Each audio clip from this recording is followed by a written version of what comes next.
Välkomna till årets andra podd. Bernt och jag har ju gjort en nyårspodd när Bernt har lite hangover i mitt kök där. Och, hur var det? Fick det något efterspel på att ni antydde att vi inte skulle fortsätta med säsong 5? Nej, för jag gick ut med den där dunderlåten sen som jag fick hjälp av de här spökskrivarna här i Stockholm som hjälpte mig att skriva en låt. Och den vart bra. Eller hur Daniel? Du har diggat den mycket, har jag förstått. Det tog sig inte med på årets topp 5 i alla fall som vi ska prata om idag. Nej, och det är en AI-låt. Det är så mycket AI. Och går man in och lyssnar på texten så väldigt konstig text. Att Daniel, vad ska jag säga? Jag sätter igång. Bernt, han pratar allt möjligt. Och Johan, Roger och Daniel sitter i röken. Vilken jävla rök i sådana fall. Brajröken. Ja. Fast den här låten är ju skapad 2026 och utav den anledningen så kan den inte vara med på min lista. Jaha, så den kommer nästa år på din lista? Åh, herregud. Det kan komma med. Ja, fast då blir det jobbigt, då måste vi göra ett helt album med de där låtarna. Nej, fy fan. Nej. Eller så är nästa år så handlar det om singlar. Jag förstår. För Marco är singel, tror jag, och tycker om singlar. Så då måste det bli ett singelprogram. Man gör ett singelprogram. Men Daniel och Roger är inte singlar. Fast jag gillar ju singlar. Ja, det gillar du. gillar singlar, men du... Singelmalt kan vi dricka. Ja.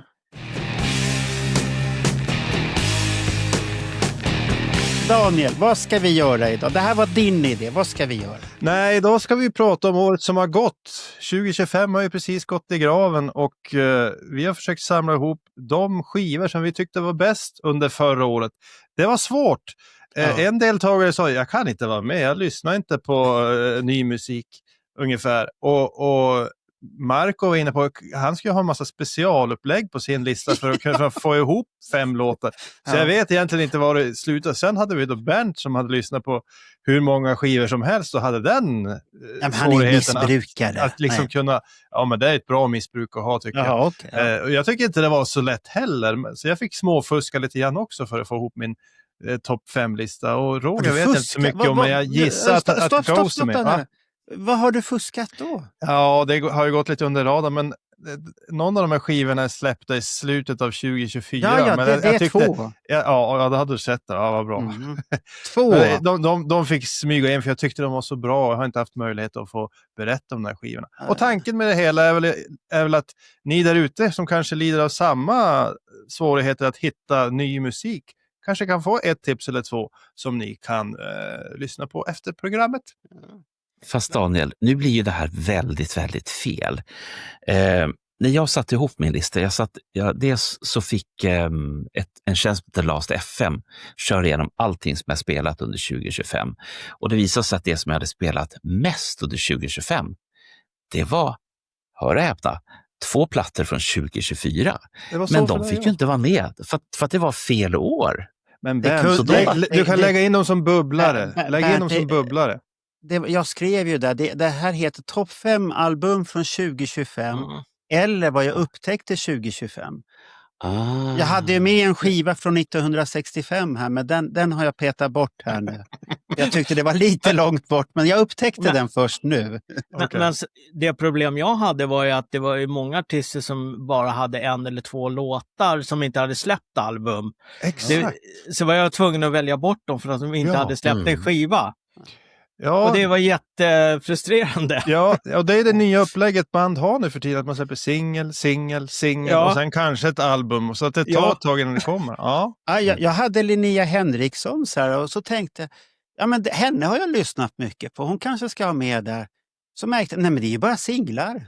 Ja, jag hade samma problem med Felicia och med Omar också. Vem är Felicia? Ja, nu kom jag på vem det var. Det behöver vi inte gå in på mer. Okay. Ja, nej, men det är också sån här, precis som du säger Roger, om man tittar på, jag hade tydligen lyssnat på 339 album totalt. Utav det är helt sjukt ifall 1 om dagen för fan på ett år. Ja, men och det är intressant att hälften av dem var antingen singlar eller EP, så de gick bort, inklusive den som du pratar om, Felicia, Maxida Märks och en del andra. Därför att de hade bara gett ut singlar eller EP och då gick ju de också bort.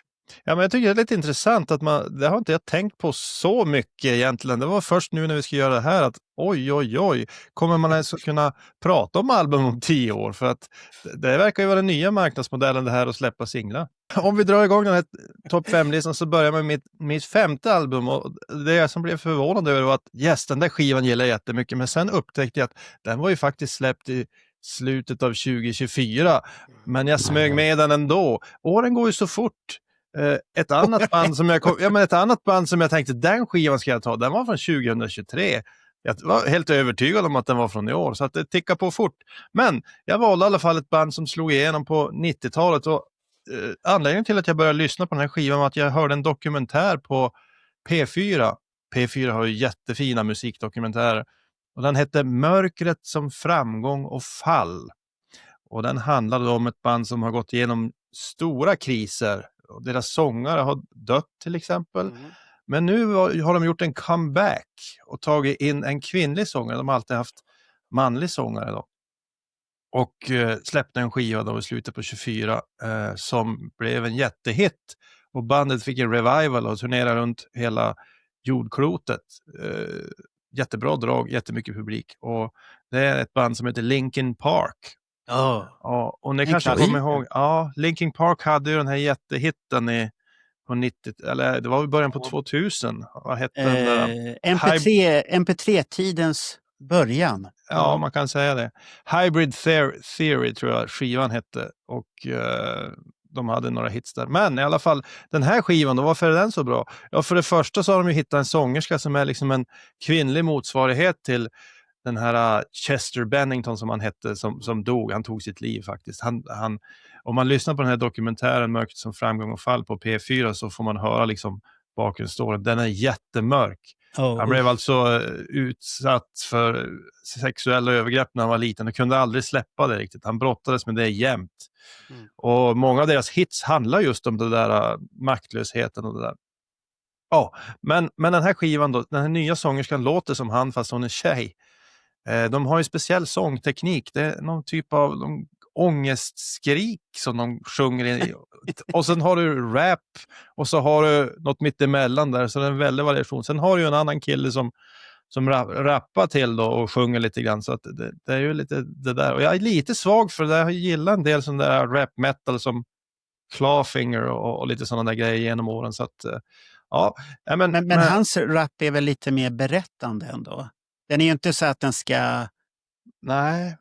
Jag skulle aldrig säga att det är traditionell rap. Jag skulle kalla det mer för en berättande rap ungefär. Kan man kanske kalla det. Det var en lite bra åt Petter-hållet. Ja, det var en bra liknelse. Ja, det är faktiskt ganska likt Petters sätt att sjunga. Men den här raspiga sången är ju jättefin och musikaliskt och textmässigt den här skivan som heter då From Zero kanske jag ska säga. From Zero. Så att det handlar väl om att starta om. Och när jag lyssnar på den här första gången, det är nästan jobbigt att lyssna på skivan om du lyssnar på texterna, för det är som små berättelser om när man har det jobbigt som säkert många kan känna igen sig, men det finns alltid ett ljus i låtarna också, ett hopp, en hoppfullhet och jag gillar det. Många tänkvärda texter. Om jag skulle lyfta en låt, om du är en sån här med skärmhjärna som lyssnar och inte orkar lyssna på hela skivor som vi har gjort då, så kan man gå på låten som heter I-G-Y-E-I-H. Jättekonstig låttitel, men det står för I gave you everything I had. Och det handlar ju om att jag tolkar det som att man är i en relation och ger allt man har till den andra, men man får liksom inte tillbaka någonting hur mycket man än försöker. Jättebra låt. Det finns en annan låt som heter Heavy is the Crown. Som handlade om... Det var en singel. Ja, den var ju en singel. Den tyckte jag också var jättebra. Så där har ni då 2 låtar som är jättebra. Sen tycker jag hela skivan är bra förpackad. Det är 32 minuter. Alltså det är som en gammal Kiss-skiva från 70-talet. Du fick in en Kiss-referens där. Ja. Nej, men alltså den längden tycker jag är precis lagom. Du kan gå en promenad och när du kommer tillbaka då har du hört hela skivan en gång. Eller 2 om du går lite längre promenad. Så att jag gillar formatet. 11 låtar, 32 minuter. Jättebra skiva. Linkin Park From Zero. Mitt 5:e val. Ska vi lyssna på ditt spår där då?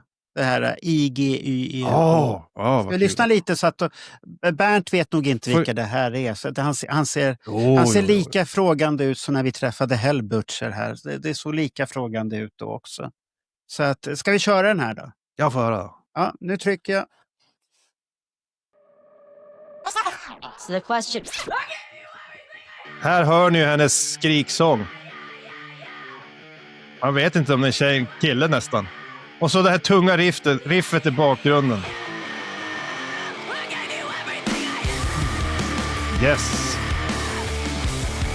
Lite grann som någonting som Godsmack skulle kunna spela in på 90-talet. Det var ett annat sånt här tungt 90-talsband.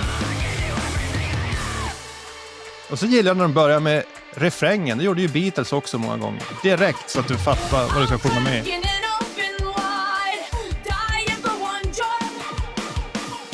Hon har ju sån känsla i sången. Alltså, du hör att hon inte är nöjd. Här kommer då det du beskrev som Petter.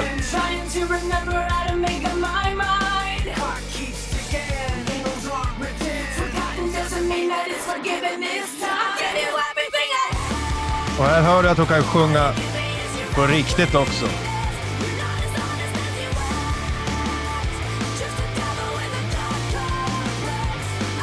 De här ska jag vilja se live någon gång. Jag har aldrig sett dem här live. Hoppas de kommer någon sväng. Ja, de kommer här nu till våren. Kanske man får... Mina söner har biljetter till den konserten. Vilka lyckostar. Aj. Och de tycker pappa ska följa med för pappa har diggat de här jättehårt. Och ja, men det tycker jag i MP3. Det här är bland de första albumen jag laddade ner illegalt. På mitt företag där jag jobbade på reklambyrå. För vi hade ju internet och då var det en 17-åring som sa det har kommit ett jättebra band. Linkin Park. Vilka fan är det? Så det fanns ingen information någonstans. Och så laddade vi ner den. Och då var det då jag fick lära mig hur man laddade ner. Jaha. Vad gör du? Så här gör man. Ja. Finns det allt möjligt här? Oj, vad är det här för godisbutik? Där? Ja, det var grejer när det där kom. Ja, så att den här hade jag och den var inte... Min fru, hon gillade vissa låtar på de här lite lugnare på den skivan, men inte de här hårda. Måste vi lyssna på den? Men lugna gick hem. Men jag gillade den och lyssnade väldigt mycket, så när den slog igenom sen, då hade jag blivit det här... Nu låter det lite högfärdigt. Då hade jag blivit lite mätt på skivan. Så här klassiskt. Och så, men det är ett bra band. Jag har alltid gillat Linkin Park. Jag har aldrig gillat Linkin Park. Varför inte det då? Därför att jag är allergisk mot all form av growl, all form av skriksång överhuvudtaget.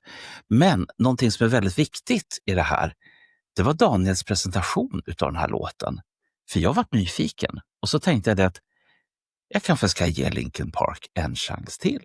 Ja, det tycker jag. Men varför gillar du inte när någon tar i?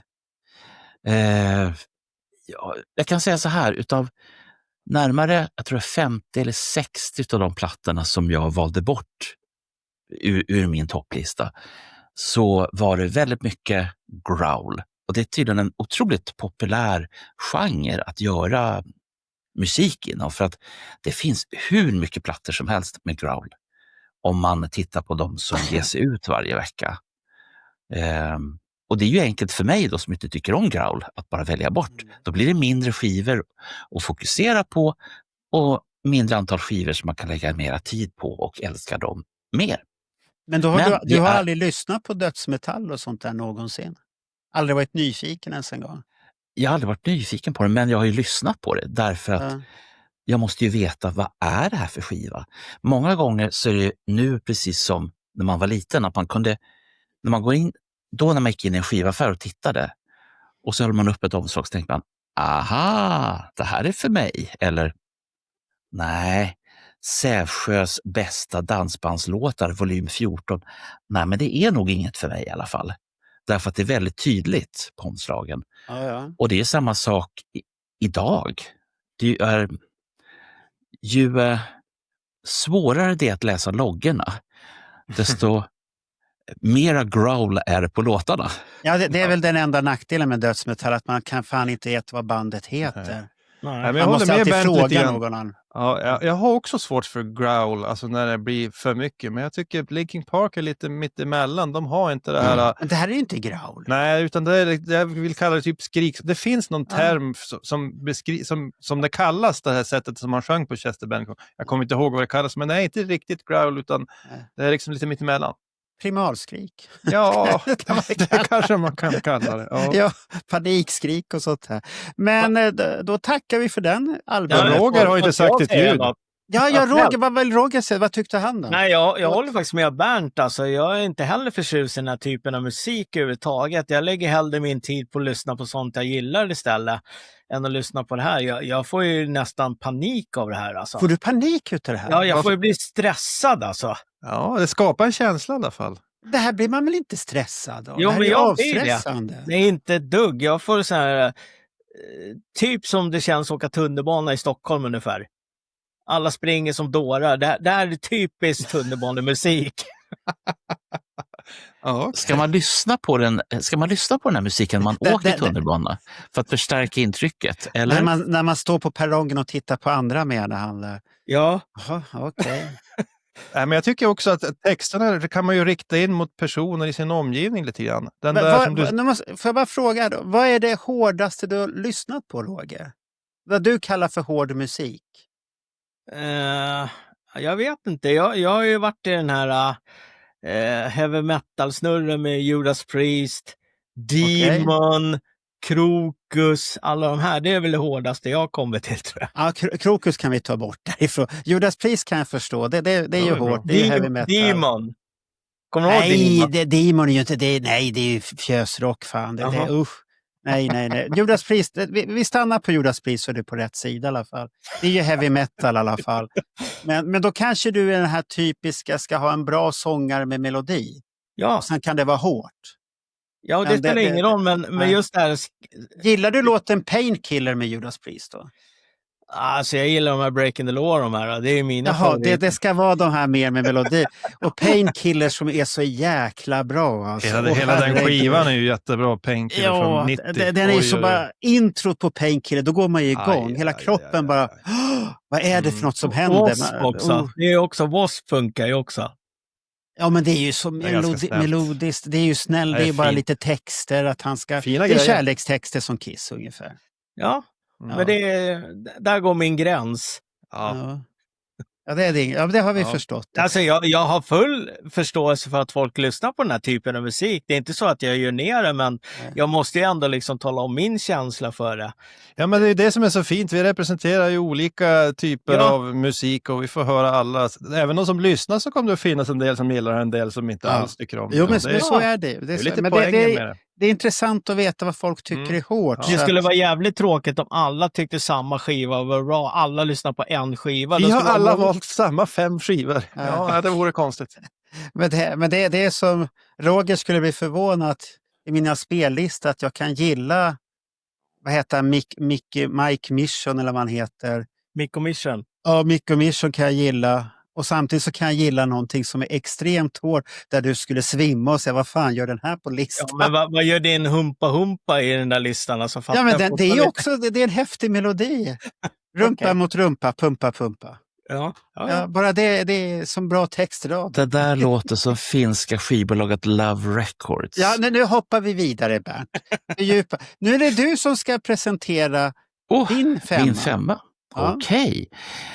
Då är vi faktiskt tillbaks år 1961. Det är samma år som jag föddes.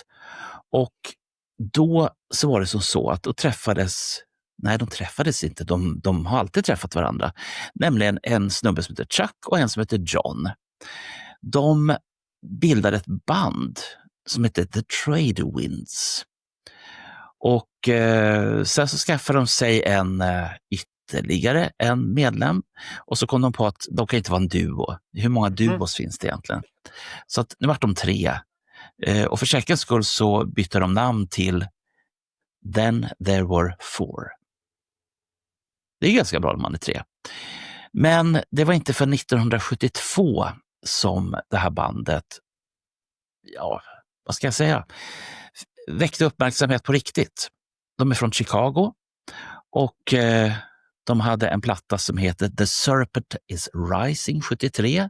De hade en annan platta som heter Men of Miracles som kom 74. Men jag tror att ni mest känner till dem under namnet Styx. Mm. Styx har gjort totalt, jag tror det är 18 skivor. Man har lagt ner bandet 2 gånger för att man tyckte att men nu är vi klara. Och sen kom man på efter ett tag att nej, det var vi inte. Vad synd. Och så man kan egentligen kalla dem för gamla hjältar som fortfarande håller på. Och det här är klassisk pompös rock. Och vi är inne på hårdrocken och grejer. Men de har gjort 2 fullängdare de sista åren. De är väldigt, väldigt artistiskt snygga. Och Styx låter som Styx alltid brukar låta, men modernare för varje skiva.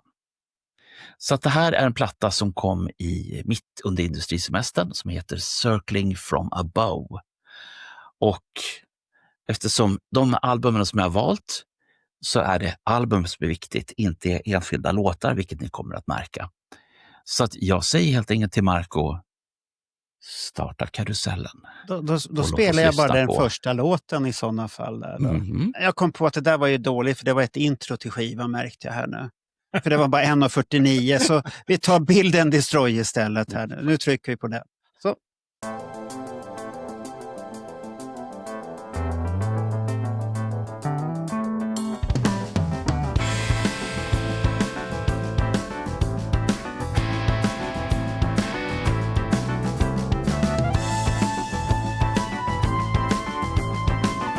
Det är bra med långa intron. Oj, vilka keyboard. Det kunde ha varit en flöjt.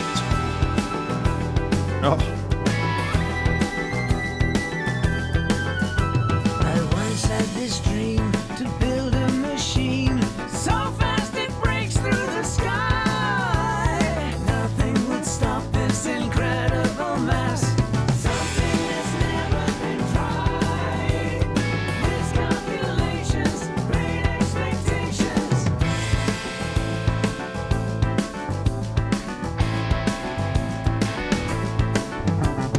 No one believed we could conceive this Goliath of dreams that came true.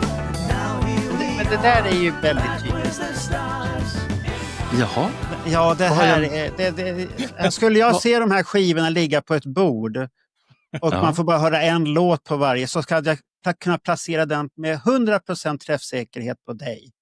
Jaha. Ja. Det här är ett väldigt typiskt dig, Bernt. Ja. Du är lite Styx- jazzgubbe egentligen. I smyg. Ja, jag tror att du är en sån här jazzgubbe. Ja, jag Styx upptäckte jag runt 80, 81, 82. Och vi har ju pratat om Styx förut. Roger vet mycket väl vilka Styx Ja. är. Ja, De var ju För de har förband varit till Kiss förr. där i 75. Jajamän. ja. Japp. Så att, Och så att sen de är ju, 76 också blir de ju det. ja.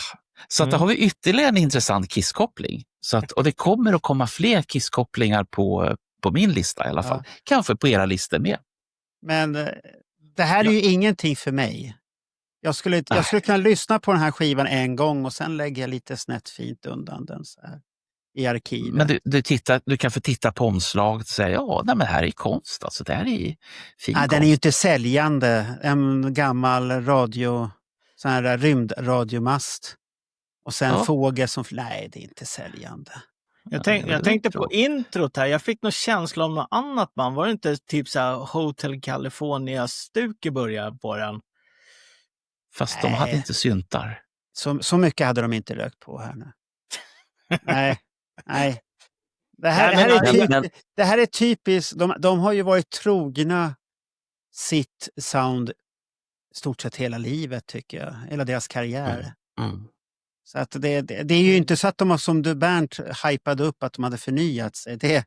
De kanske har köpt lite nya instrument eller så, men annars är det inte så. Det är väldigt troget det de har gjort egentligen. Det var väl ungefär som Linkin Park innan, väldigt troget sitt original också. Mm. Linkin Park var ute och sväva på lite olika områden genom åren. Och det är ett tveeggat svärd där. Antingen gillar man ju att ha det som Kiss, att man har alla genrer nästan i katalogen. Eller så vill man ha det som AC/DC och kanske Styx då, att det är ganska likt varenda skiva. Det är lite olika om man föredrar. Man chockerar inte överhuvudtaget. Nej, man vet vad man får. Jag Men- tyckte coolaste är ju namnet Styx. Är det inte någon dödsflod, någon grekisk Jo, mytologi? jajamensan. Ja, det är ju ett coolt namn. Du har Ja, men- helt rätt. Jag tyckte inte det var så jävla illa faktiskt. Ja, men du går, Nej, igång till nej. du går igång på synten bara, det är därför.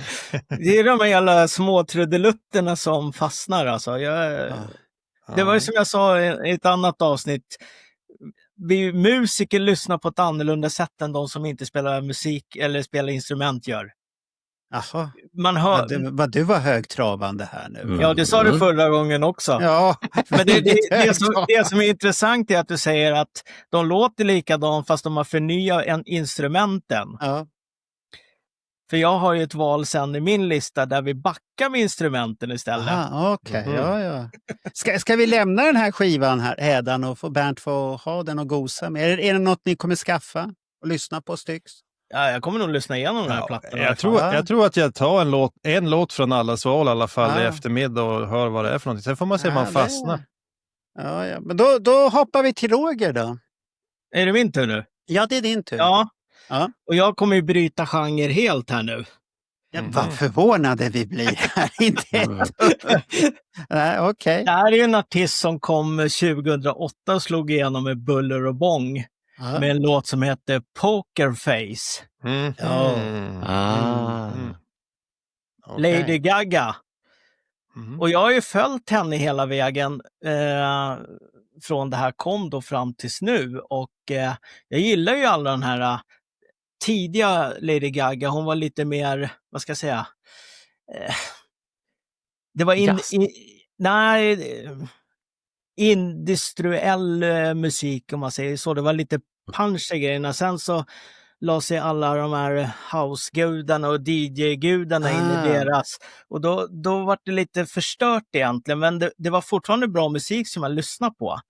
Sen då nu ska vi säga i mars 2025 så släppte de ju senaste albumet Mayhem.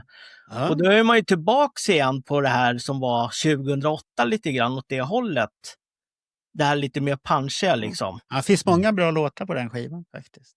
På Mayhem, Jag har en, Ja. jag har en av de låtarna som jag tror att du kommer att prata om, annars så blir jag förvånad.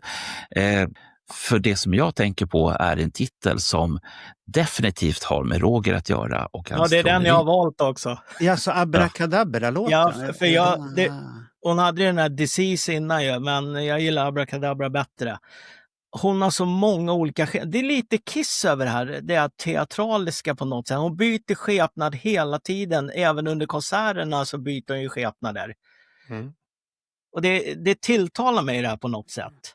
Men det är inte den här abracadabra, I wanna Still reach you Miller and grab Band you. från Nej, tidigt det är 80-tal. det är ingen Den cover. är fin, den är fin. Ja. Nej, det var ingen cover. Men jag kan ju säga att det är väldigt många låtar på hennes album. Ja, det är ju det. Men hon har ju egentligen bara släppt, vi ska säga 6 album. Det är inte så jäkla mycket ändå Ja, som då har man det tror. varit rätt så många långa mellanrum mellan varje då. Ja, de sista 4 albumen. Först var det Art Pop som kom 2013 och sen kom Joanne 2016, då är det 3 år. Sen kom den här Chromatic, då var det 2020, då var det 4 år. Sen det senaste Mayhem, då är det 5 år. Så hon verkar öka 1 år för varje skiva här. Jag tycker personligen att hon är en av de bättre Super Bowl-akter som har varit. Ja, Och alla dessa rappare, det kan de kasta ut från Super Bowl. Fan vad tråkiga de är alltså. Herregud. Kasta ut rapparna. Hon kan ju showa alltså. Ja, hoppa ner från höjder och allt möjligt. Ja, hon är extremt duktig på det där. En låt jag gillar med det är den här, heter den Bad Romance? Eller vad den Bad Romance, Ja, Ja, den är riktigt bra. Och videon är läcker också tycker jag. Så att det fruktar. Men ska Jag vi har lyssna? jag har en fråga till dig, Roger. Jag tänkte jag tar det innan här. Ja. Hon uttalar ju inte det här ordet så som man ska, utan det är en aning hackigt. Har du klurat ut Men- varför? Nej, vad menar du då? Abracadabra eller? Att det är Ja, hackigt? det är inte det hon sjunger hela tiden. Hon sjunger det ordet väldigt mycket, men i en annan ordning. Det har jag inte ens tänkt på. Ni får lyssna Aha. allihopa. Och så Ska vi får lyssna helt på den här Ja, nu, det tycker jag. vad Bernt svamlar om här nu i sådana fall, så lyssnar vi här. Nu trycker vi. Ja.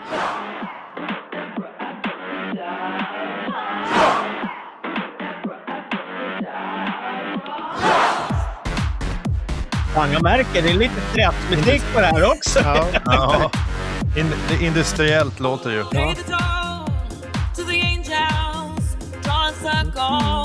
Jag tycker hon har en väldigt behaglig röst många gånger. Ja. Inte alltid den passar med musiken.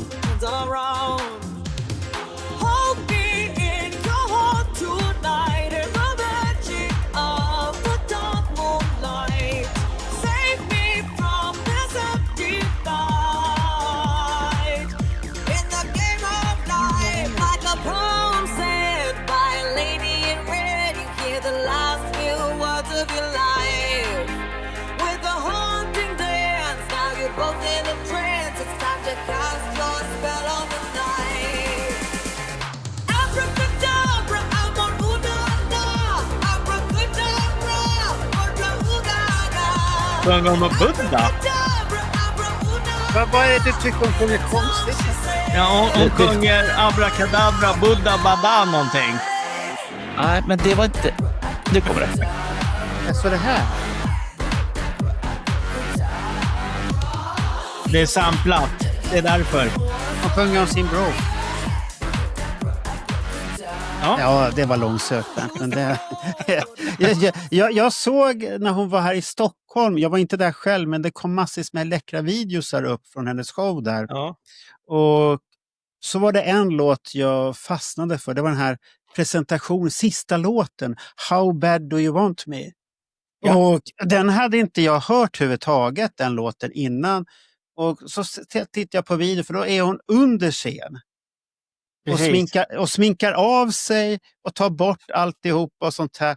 Och så börjar hon sjunga en låt. Och så börjar hon gå därifrån och hejar på hela sin staff och allt det här. Och det här är så... Man tänker att det är spontant. Men så kollade jag på några andra. Det är så jävla inövat så det är otroligt. Där. Samma grejer och hon står där och spontant och sånt här. Och kommer upp. Och så kommer hon upp på scen helt utan makeup eller någonting. Eller så har hon någon sån här... De har ju så mycket konstiga make-upper som man inte vet vad de har make-up eller inte. Kommer upp på scen där och publiken blir alldeles till sig. Men otroligt bra låt. Den hamnade på min spellista och jag tyckte om den här sättet att presentera. Otroligt häftig scenshow hade hon också. Jag är fan förvånad att du håller med mig här alltså. Ja, men hon är ju en bra artist. Vad ska jag säga? Vad ska jag dissa henne för det?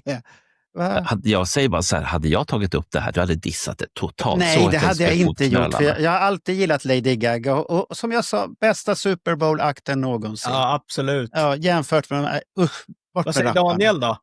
Jag tycker det var ännu bättre där på 90-talet när hon kallade sig Leila Cale och sjöng Electric. Det Ja, är jag, det tycker det har- låter lite, jag tycker det låter lite som det, men inte riktigt lika bra som Leila Cale var när hon var... Det finns ju många, om man gillar dramatiska liv och sånt där, då finns det dokumentärer om Leila Cales uppgång och fall som är helt fascinerande. Just det. Men vi ska inte prata så mycket om Leila Cale. Nej, men Lady Gaga är ju svår att säga så mycket dåligt om. Hon är ju väldigt duktig Har på ni många hört plan. har ni hört den där skivan som hon gjorde med en klassisk amerikansk sångare, Bennett? tror jag att han- Tony Bennett. Ja, och Ah. hon sjunger klassiska låtar. Jävla pipa hon har faktiskt. Ja. Så kallad Den här- det kallas Ja. för American Songbook. Ja, och den hade Där- jag på jobbet och spelade. Då var ju folk till det. Men du är ju Kiss-fan. Ja, men ta och ge det nu. Va? Då svarar man inte på så här dumma frågor. Fan vad folk är korkade ibland. Jag får väl lyssna på vad... Tony Bennett var ju länge en av Peter Criss favoriter som han såg upp till. Ja, hon släppte väl 2 plattor med honom? Peter Criss. Ja. Nej, Leila Kay. Nu ska jag göra Lady Gaga. Hon har Tony släppt Bennett. 2 plattor med honom. Ja. Ja, ska jag hoppa vidare då och ta över rodret här och säga min...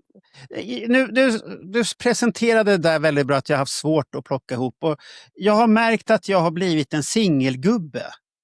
Jag plockar låtar och stoppar i min stora Gran Turismo-spellista och så hänger de med där. Och det är en rätt så skön blandning, så jag har blivit väldigt dålig på LP-skivor. Men jag brukar lyssna, och då när jag pratade med Bernt så sa jag, vilken jävla uppgift Daniel hittar på här nu. Fan. Absolut och Bernt vet hur jag var. Sen kom jag på när jag pratade med Bernt. Ja, men just, jag gillade ju Alice Coopers platta i somras väldigt mycket. Men varför har jag slutat att lyssna på den? Det var bara så här, jag lyssnade inte. Jag lyssnade där på sommaren eller när den kom ut jättemycket och sen bara borta. Jag hade glömt bort den till och med. Så att lite läskigt. Så att den gillar jag, och den var rätt så bra tycker jag, skivan är därför det är ju återförening utav gamla bandet. Och jag vet inte hur mycket de har gjort tillsammans. De ska ha jobbat tillsammans, så jag har inte mer information om det. Jag har inte pluggat på. Men jag tycker det låter bra. Ungefär samma stil som det var då, men lite mer uppfräscht. Lite modernare sound, så att det är ingen fel. Så att jag har inte mycket mer att säga, men att den hamnade på listan. Och jag vet inte om det är min topp 5-album, men den är på listan idag. Så att imorgon kanske den är borta igen, för då har jag glömt bort den. Idag är Alice Cooper, alltså bandet Alice Cooper. Ja, bandet Alice Cooper. Din nummer 5. Ja, så att jag sätter på en låt här så får ni höra. Och då tar vi den där. Jag bara tar en låt.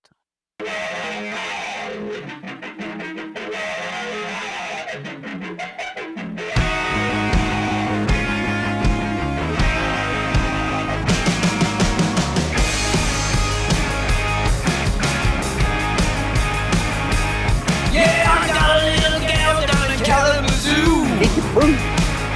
Ja, Ramones. Didn't have to teach her how to, she just knew.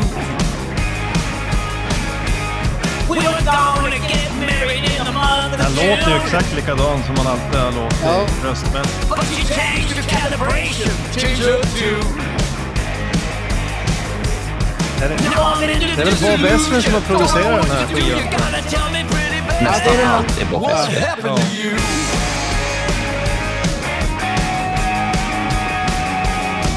Det låter ju väldigt tidigt 70-tal. Han har fått till det att låta som det gjorde back in the day. Ja, jag tycker den skivan var rolig att lyssna på. Är det en klassisk Alice Cooper-skiva? Det kan man ju diskutera, men den är rolig, och jag tycker det är roligt när gubbarna hittar varandra igen och återförenas och har energin att göra en skiva. Och sen måste jag säga att albumomslaget, det har ni väl sett allihopa? Ja. Det är som en gammal filmtitel ungefär. Ja, jag tycker den är snygg som Frankenstein attan. eller någonting. Ja, och det 30-tal. fruktansvärt snygg albumtitel och lite hyllning till det förgångna. Om man tänker att Alice Cooper, om de hade funnits idag, ja, det hade nog sett ut så där, bandets omslag då. Så att det är... Alice Cooper är ju så Jag har- fascinerande för att han håller ju så bra live fortfarande, eftersom han har en helt annorlunda approach än till exempel Kiss. Kiss är ju mycket energi och springa runt. Han släpar ju runt som han var ju en seg gubbe redan 71 liksom, som gick runt och ser lite så här som en, jag vet inte, lite långsam och gör miner. Och, så han funkar ju jättebra live fortfarande. Ja, Bernt hade något på tungan där. Jo, nu vet inte jag ifall Marco kommer ta upp det här, men det är så att en av låtarna på den här skivan det är lite grann som med Beatles Anthology-plattor, där man ibland hittar en demo som någon har gjort som är död. Ja, inte låten utan den som har skapat. Och sen så bygger man en låt kring den här demon. Och det har man gjort med en av låtarna här. För att om man tittar på omslaget så finns det liksom ett extra namn lite vid sidan om. Och den personen har varit död sedan slutet på 90-talet. Är det han Så- Glenn Buxton eller vad han står där? Ja. Ja, okej. Ja. Men om man nu är jättesugen på mycket mer, nu tar jag chansen att promota en av våra kompisar, nämligen Carl Linnaeus. Han gjorde faktiskt en bok om bandet, inte om artisten Alice Cooper, utan bandet Alice Cooper. Och det finns de som säger att det här måste vara den bästa Alice Cooper-bok som någonsin har skrivits på svenska. Den Ja, det är synd. enda kanske. De borde ju nästan göra en till engelsk bok Ja. och släppa där Mm. och så. Jag har kommit en bit in i den här och det är spännande. Det är 2 aspekter. Dels Linnaeus som skriver bra. Han är ju mest känd för att ha skrivit 1 miljard Kiss-böcker med Alex Bergdahl. Men det här är ett soloprojekt. Mm. Så att... Ja, det är många som har sagt att han har gjort en variant utan den här den osminkade sanningen. Att den är på den Ja. nivån. Ja. Jag måste... Bättre skriven bara ungefär. Jag måste lägga till en sak och det är att omslaget, nu finns det mera Kiss här. Ja. Omslaget är ett foto som Lynn Goldsmith, ganska välkänd Kiss-fotograf, framförallt i slutet på 70-talet. Så att det är en av hennes bilder. Och enligt Carl Linnaeus själv, dyr som fan. Det Alltså, kan jag tänka mig. bilden. Ja, nu kommer hon kräva royalties utav oss. En annan sak med henne är att man ska vara väldigt försiktig och använda hennes bilder eller varianter på hennes bilder. Ja. För hon är stenhård, har jag hört. Hon sätter dit alla som använder hennes bilder. Så ingen precis. man kan fråga om lov. Ja, du får inte det om du inte betalar. Gjorde jag det nu? Nej. Nej, du har visat gjorde ett bokomslag så hon skulle inte kunna vinna på det. Men fortfarande, varför ska hon titta mellan fingrarna egentligen? Hon är Nej, det är upp till business henne. är business liksom. Ja. Sen kan man tycka vad man vill, men... Ja. Men Ja, det är för väl att återgå inget till... konstigt egentligen. Nej. Men de är olika hårda. I Sverige kan man ju ha kanske en dialog och komma fram till Precis. en deal. Där har jag förstått det är mer liksom, nej, ingen diskussion. Det är liksom sätta dit den som använder. Det finns inga Ja, men men det är väl olika approach. det ska vara i det landet. Men, Ja, det är så. Passar det inte så kommer vi dit och hämtar dig. ja, men har vi inte lite av det här, ett sidospår i Kiss i Sverige-boken om fotorna från Bellinge byfest när de är i den här våningen? Det var Ja, och det jättekontakt. är lite samma sak där. Eller hur? Visst var det så? Va? Ja, Det lite var ett konstigt. jäkla liv. Jo, men för att återgå till ditt val här. Jag tycker det här låter som Alice Cooper brukar göra på något sätt. Jag tyckte han på slutet av 80-talet så bara han att poppa till sig lite med Poison och His Back och de här sakerna. Ja. Och det var ju också en sån här skitkul grej egentligen att när han spelade His Back, det gjorde han ju egentligen bara i Sverige. Ja, det var en För stor den- hit här. Ja, den var jättestor här, men ingen annanstans spelade den Aha. live. Nej. Han hade till och med en sån här... de spelade en sån här teaterscen. Det är en förvirrad kvinna som springer på scen som blir mördad. Så här. Ja. Så här. Ja, nej, men han var ju duktig på den genren också. Han anammade ju sent 80-tal där det gjorde bra från sig. Sen tyckte jag också han gjorde bra i början på 2000 när han närmade sig det här lite mörkare tongångarna. Brutal Planet. Brutal och sånt. Planet, Ja. de tyckte jag om. Och då kändes det bra när det kom också. Sen, idag kan jag tycka Brutal Planet är lite tråkig. Ja, För vad att länge sedan jag lyssnade på den. man är mätt på det där soundet för att det är som vissa band hittar någonting och så fastnar de i det. Och sen hittade han ut från det som tur var. Ja. Och gjort lite vanligare skivor igen. Men Vi går vidare nu. Nej, jag såg Alice Cooper när han körde His Back första gången i Sverige på Hovet. Jag kommer inte ihåg vilka år det var, men det jag kommer ihåg mest från den konserten var att min polare som var med somna under konserten. Nej. Hur fan man kan lyckas med det liksom. Åh herregud. Han hade nog lite för mycket. Ja. Men det är ju en upplevelse att gå på hans konserter, för Ja, det händer det är ju det. mycket grejer alltså. Han har ju alltid varit stadig gäst på Gröna Lund. Men de har inte presenterat honom ännu på Gröna Lund vad jag vet. Till i Men år. kommer han till Europa? Det är ju nästa fråga. Ja, Så att men de liksom- han ska ju ut på turné så att det är stor risk att han kommer till Gröna Lund. Han älskar Gröna Lund och sånt här. Så att, tyvärr är det ju väldigt mycket folk på de konserterna. Ja, det var det jag Ja. skulle säga. Jag gillar inte Gröna Lund Nej. som konsertställe överhuvudtaget. För då måste Nej, du häcka där i tid. Ska vi nu gå vidare till Daniels... För det här tar väldigt lång tid märker jag alltihopa här nu. Så nu går vi till Daniels album här nu. Ja, nummer 4 är ett nytt band, ett svenskt band som jag upptäckte via Spotify när jag lyssnade på liksom såna här nyare musik, olika spellistor, svensk rock. Ja, man hittar lite olika spellistor och försöker hitta någonting som man gillar. Och då gör man väl lite som kids, man lyssnar en minut och det där var inte så bra, det där var inte... Och då är det en del låtar som, men det här verkar vara någonting. Som Och det var, fastnar. ja, och då hörde jag en låt med det här bandet som heter Water, tror jag den heter. Och då kände jag det här var någonting. Så då är det ju lätt att klicka sig vidare och så kan man börja lyssna på skivan. Och det här är återigen en sån här ganska kort skiva. 9 låtar. Som en Ace Frehley soloskiva från 78. 37 minuter, precis lagomt. Det här är väl en annan typ av genre. Det jag tänkte på var en mörkare version av Depeche Mode. Depeche Mode har ju säkert till exempel Bent lyssnat på kanske någon gång och kanske Roger också. Ja, jag tror Mark också. Ja, det har Ja, jag. Så det Har vet du ni några vad det är. favoriter? Har du några favoriter? Ja, de har ju en del riktigt mörka spår, men det här är snäppet mörkare. Jag tänkte på Depeche Mode och Rammstein lite grann när jag lyssnade Oj. på det här. Ja, det är tunga syntar och Jag vet. Jag vet. Förlåt. och de har bara släppt 2 skivor de här, så att jag tror de är från Stockholm till och med, så att ni kan säkert se dem på någon liten klubb, ni som bor där i närheten. De heter The Brides of the Black Room och den här skivan heter Commander. Det är en kvinnlig sångerska på den och det är även en manlig sångare på den här. Lite flummigt emellanåt. När man kollar på deras presentation, jag blev ju så nyfiken, vad är det här för band? Jag hade ju ingen aning om vilka det var. Det var ju kul att se att de var svenska. Och sen ska jag läsa deras presentation då på deras hemsida, och stod det så här: The Brides of the Black Room är ett artistiskt kollektiv som existerar för att tjäna Moder Jord. Oj! Och ju svårare det blir på utsidan och folk försöker förstöra saker, desto viktigare blir kollektivet och dess samman. Alltså, det är mycket 70-tals svampar där. Ja, det är det. Ja. det lät som det. Men det är just, jag tycker ni ska få höra lite av den här. Ja. Vilken låt är det du har valt då? Kan vi höra det här introt först? För det fick mig att tänka på så fina rockgrejer. Alltså One Flash of Light, är det den du vill höra Nej, det först? finns en låt som heter...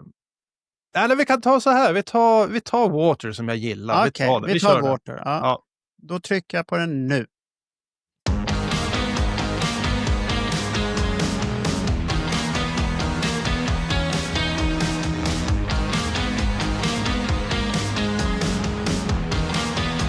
Hon såg farlig ut på skivomslaget.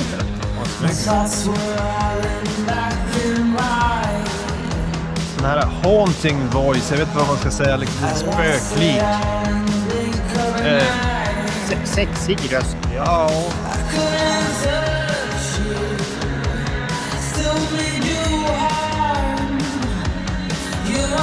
Jag skulle nog kunna säga att det finns en 60-tals-vibe. Om du plockar bort syntarna och Ja, bara lite går på... 60-tal är det. Jag tycker jag är starkare refränger. Den här släppte sig på.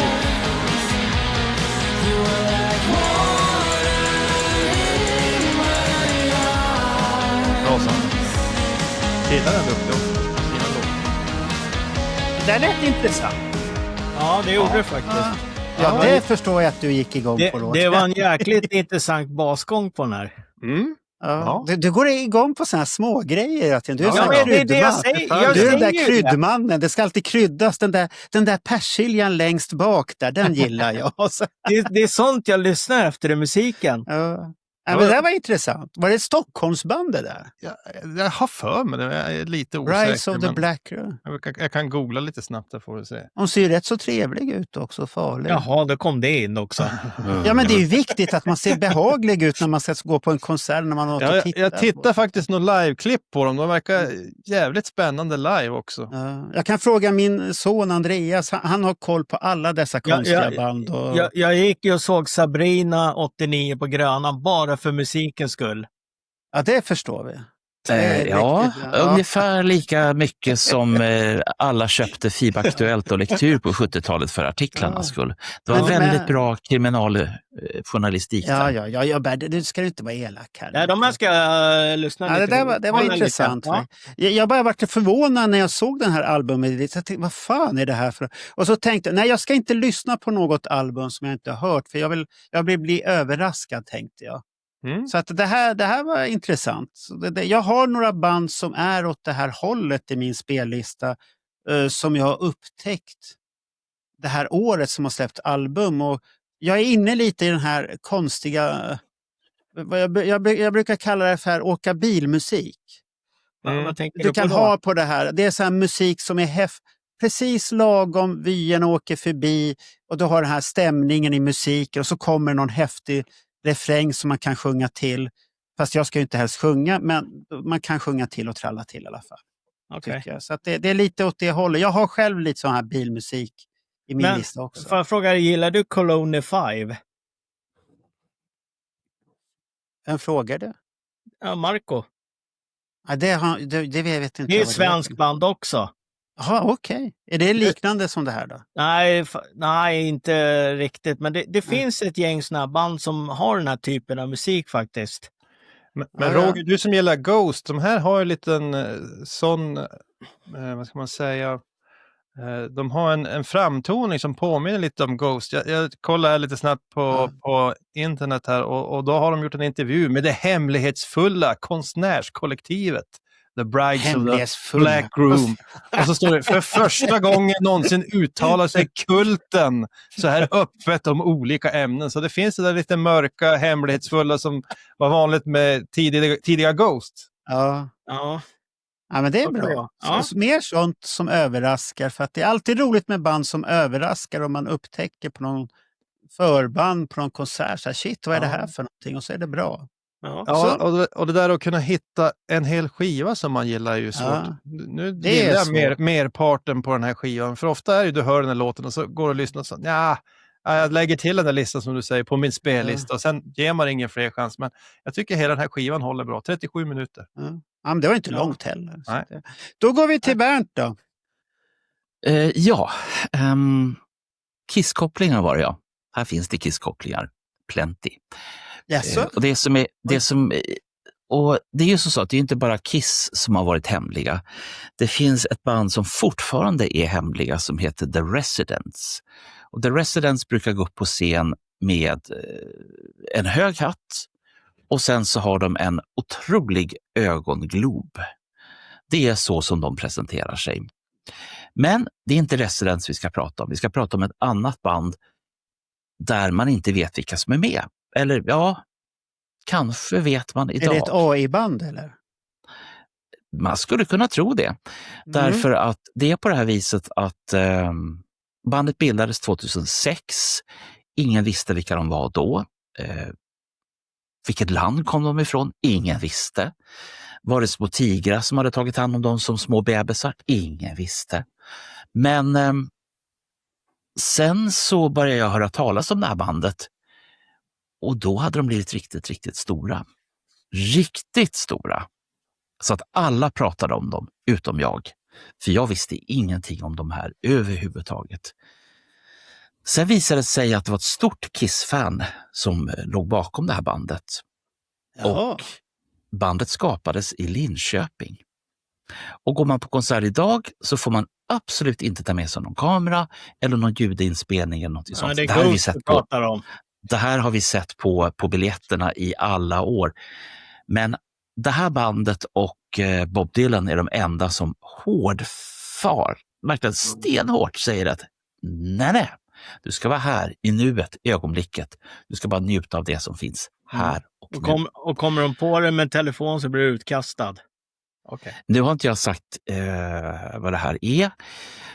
Sen tycker jag om omslaget väldigt mycket för att den har en sån här Silver Mylar, någonting som Kiss använde sig av 1978 på Double Platinum. Men efter det så det är svårt att återge det här. Kiss Killers, den tyska versionen som kom ut för ett par år sedan, som en del av er har också den här Mylar-grejen. Och Plattan kom i våras, 25 april, heter Skeletta. Och ja, det är Ghost. Och att jag har med Ghost på en topplista, det förvånade till och med mig. Det förvånade Marco. Varför då? Men det förvånade... Ja, för att det här är ju inte sånt som Bernt lyssnar på. Jo, det gör jag. Så jag säger helt enkelt som så här. Aha. Maestro, bjud på en låt. Vilken låt ska jag sätta på då? Ja, den du tycker känns lämplig. Jag tar en, Satellite. nej, du har ju en Satellite. annan låt du, så vi ska se här.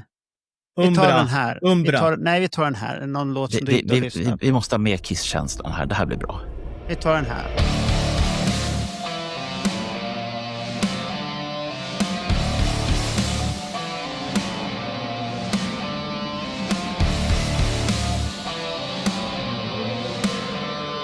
Det här är väl lite åt gamla Ghost i gitarr. Det här som vi får, det är ju inte hårdrock i det klassiska, utan det här är pompös rockmusik. Oerhört välproducerat och snygga harmonier. Så att när du väl börjar lyssna på den här plattan så märker du mer och mer att du tycker att alla låtar är välproducerade. Och det är både till en fördel och nackdel. För har du bara välproducerat och bra, då blir det att du glömmer bort att lyssna på musiken. Du är bara inne i själva Ghost-universum. Och det kanske är så det ska vara.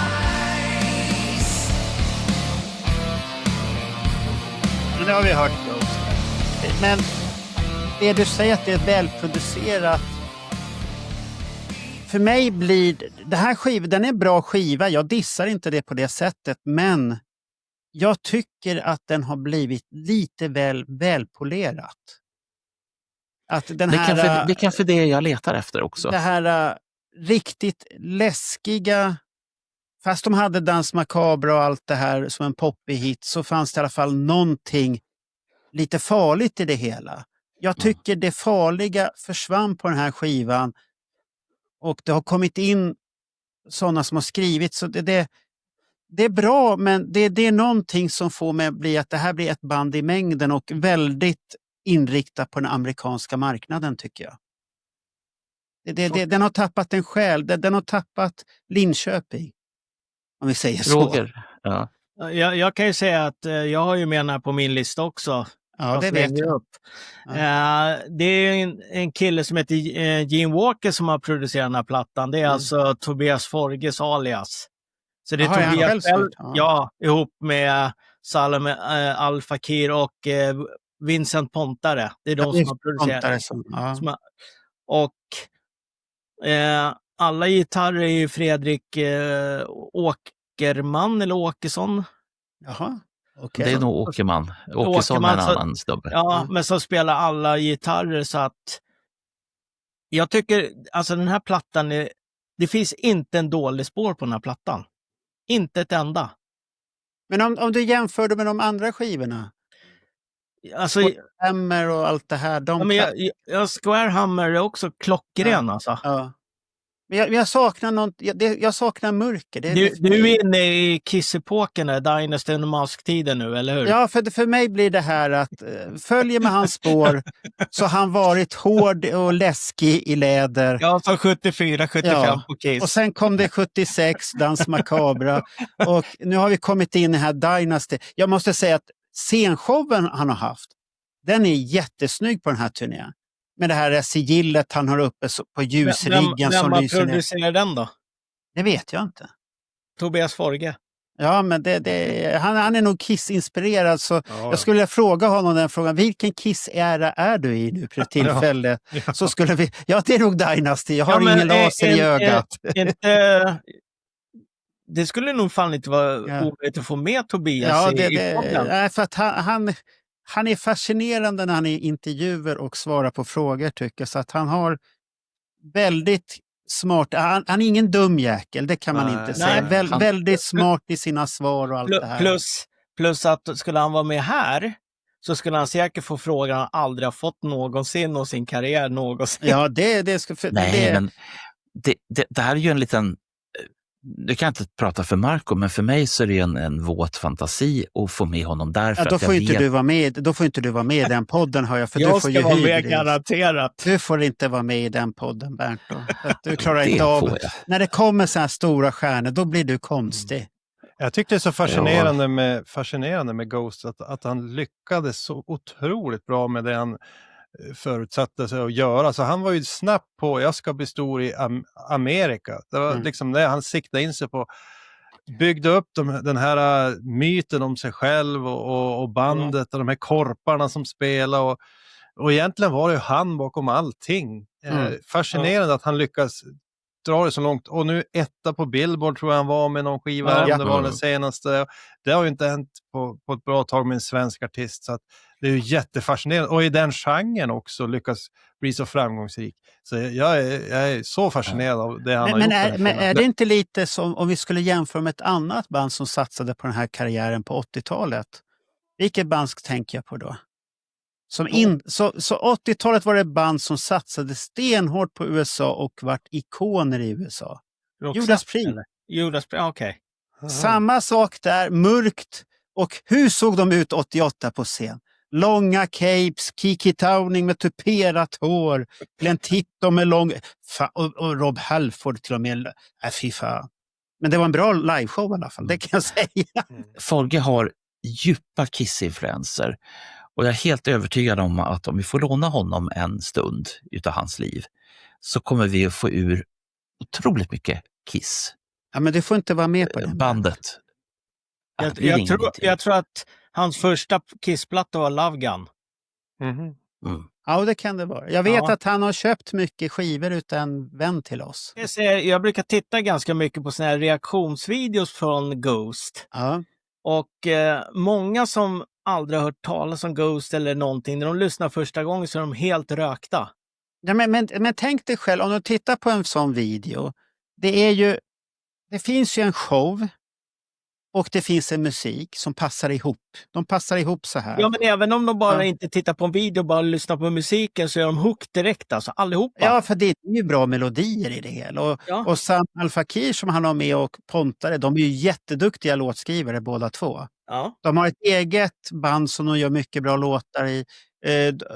Pontare och Sam, de skriver ju låtar till Agnes också som har en kommande... Han blir gift med henne. Ja, och hennes senaste skiva som Agnes har släppt här nu har mycket bra låtar, mycket bra, och hon är jävel på att sjunga, de plockar ju fram henne, så att det är ju duktiga killar, väldigt duktiga killar på att göra det där.